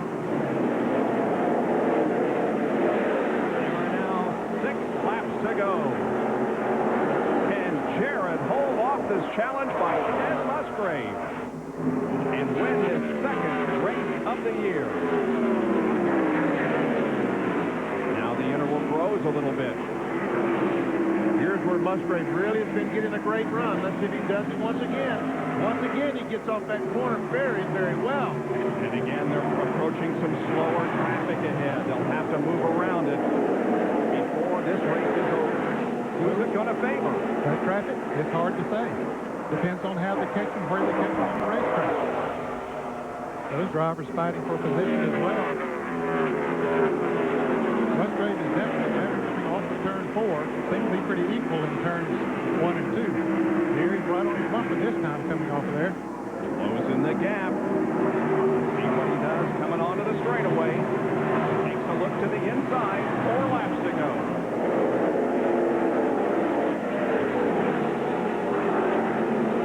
He wants to get on the outside of Jarrett. He wants to get out there. Can he?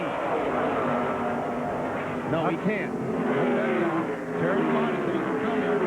He's going to get out of the way. He's the last car on the lead lap. Oh, but Jarrett almost ran into the back of Labonte. Didn't know that he was going to slow down that much going into the turn. And Musgrave got another good run. Let's see. Can he do it this time? Jarrett just has too much straightaway speed. Musgrave gets the good run coming off the corner, but Dale is able to stave off the challenge in the straightaway. Here another good run by Musgrave. 3 laps to go. 2.5. When they pass Terry Labonte, they put him a lap down in 14th. There are 13 cars on the lead lap now. Once again, Musgrave really getting off the 4th corner, but he just can't get the inside position to. 2 laps to go. Less than 2 laps now. And 2 Fords battling out for the win here. Chevy has won the last 4 races here, but it's Ford up front in the first 2 positions. Jeff Gordon is 3rd in the Chevy. Well, now that traffic is about to come into play. They run up on Jimmy Spencer. Spencer gets down out of the way, totally out of the way. Says, you go at it, guys. Here comes the white flag. Doyle Ford has it in hand. He waits it. 1 more lap to go. 1.3 miles of competition left in this Transouth Financial 400. Musgrave looks to the inside in 2. He may have him here coming off the corner. And you break loose a little bit. Couldn't get the traction he needed. Still, that traffic is a problem up in front of him and going to turn 3. This is where Musgrave has been getting his good runs. Let's see how he handles it this time. Off of the corner. He looks to the inside once again, but off the corner as they come to the line. It is Dale Jarrett winning the Transouth Financial 400 by just about a car length on Ted Musgrave. It's Dale Jarrett's 2nd win of 1997, his first Darlington victory in his 19th start. Here's Todd Kernan with Todd Parrish. Hold on a minute, let me catch my breath. Well, Todd catching his breath and the crew celebrating. Can't say enough about this race team, Jim. And what about that race car driver? That son of a gun is awesome. We finally won at Darlington. How about the horsepower? I mean, you used that coming off the corners. Oh, yeah. I mean, it was pushing terrible. I mean, it's just give all the credit to Dale Jarrett and his ability to drive a race car. Some gun's good, and that's all we can say. Dale Jarrett won this race. Well, go over to victory lane, Todd, and celebrate with him. You don't have a far walk to go. Thanks. In his 295th career NASCAR Winston Cup start, Dale Jarrett wins his 10th victory, and they have all come on super speedway. domination in Winston Cup racing. In the last 4 events, he has 2 wins, all top 3 finishes, and he has led 65% of the laps. He's in victory lane again here today. And for the McDonald's Winner's Circle interview, here's Dr. Jerry Punch. Under a setting sun, a rising sun, comes the victory lane. Second-generation driver Dale Jarrett. And Dale, congratulations. He gets a big hug and kiss from his wife, Kelly, and family here in victory lane. DJ, congratulations. What a great run. Those last 10 laps are as good as I've seen anywhere. It's incredible. And hats off to Ted Musgrave. He could have probably turned me a couple of times. I cut him off pretty bad. He had a good car. I really picked up a bad push there. But his car was great. I tell you, I got into the wall again over there, got in some oil, and thought maybe that was the end of the day. But these guys got it back right. And, you know, I just want to thank everybody. And want to let the Nemecheks know that this victory's for them. I know it doesn't come close to taking up the pain that they have, but they're a wonderful family, and we're glad to know that we've got the time with them and had the time with John. He was a great person, and this is for you guys. All right, of course, Dale Jarrett, you know, it shows how much your dad said winning at Darlington was special, maybe more special than anywhere else he ever won. And even you're choked up with emotion. Yeah, this is a special place. I mean, this is a driver's racetrack. You have to work your tail off here all day long. You're all constantly chasing the racetrack. You know, you're running inches from the wall every single lap and trying to stay out of it. And this is very gratifying. I've been here in a Busch car, but getting here in a Winston Cup car is the ultimate. Well, 32 years after his dad went to victory lane here at Darlington, son Dale, a rising sun, was won his second in a row, but his first ever at the track too tough to take. Let's go to Bill Weber.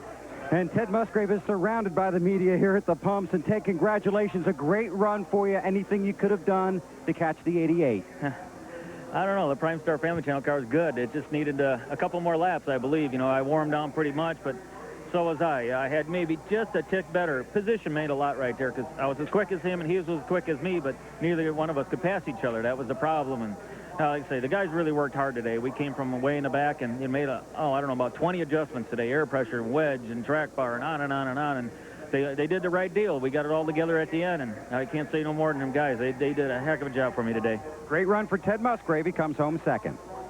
Let's take a look at the unofficial results. Dale Jarrett led the most laps. The yellow arrows will indicate those who led at least one lap.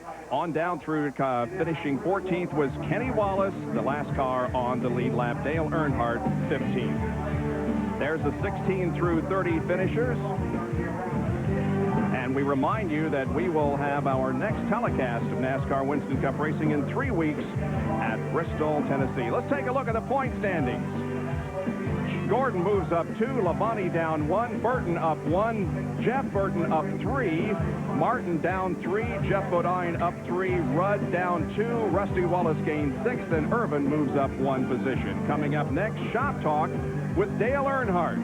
Alan Bestwick will be your host. Congratulations once again to Dale Jarrett on his second victory in 1997. Again, we'll see you in 3 weeks from the high banks of Bristol Raceway in Tennessee. This has been a presentation of ESPN, the worldwide leader in sports.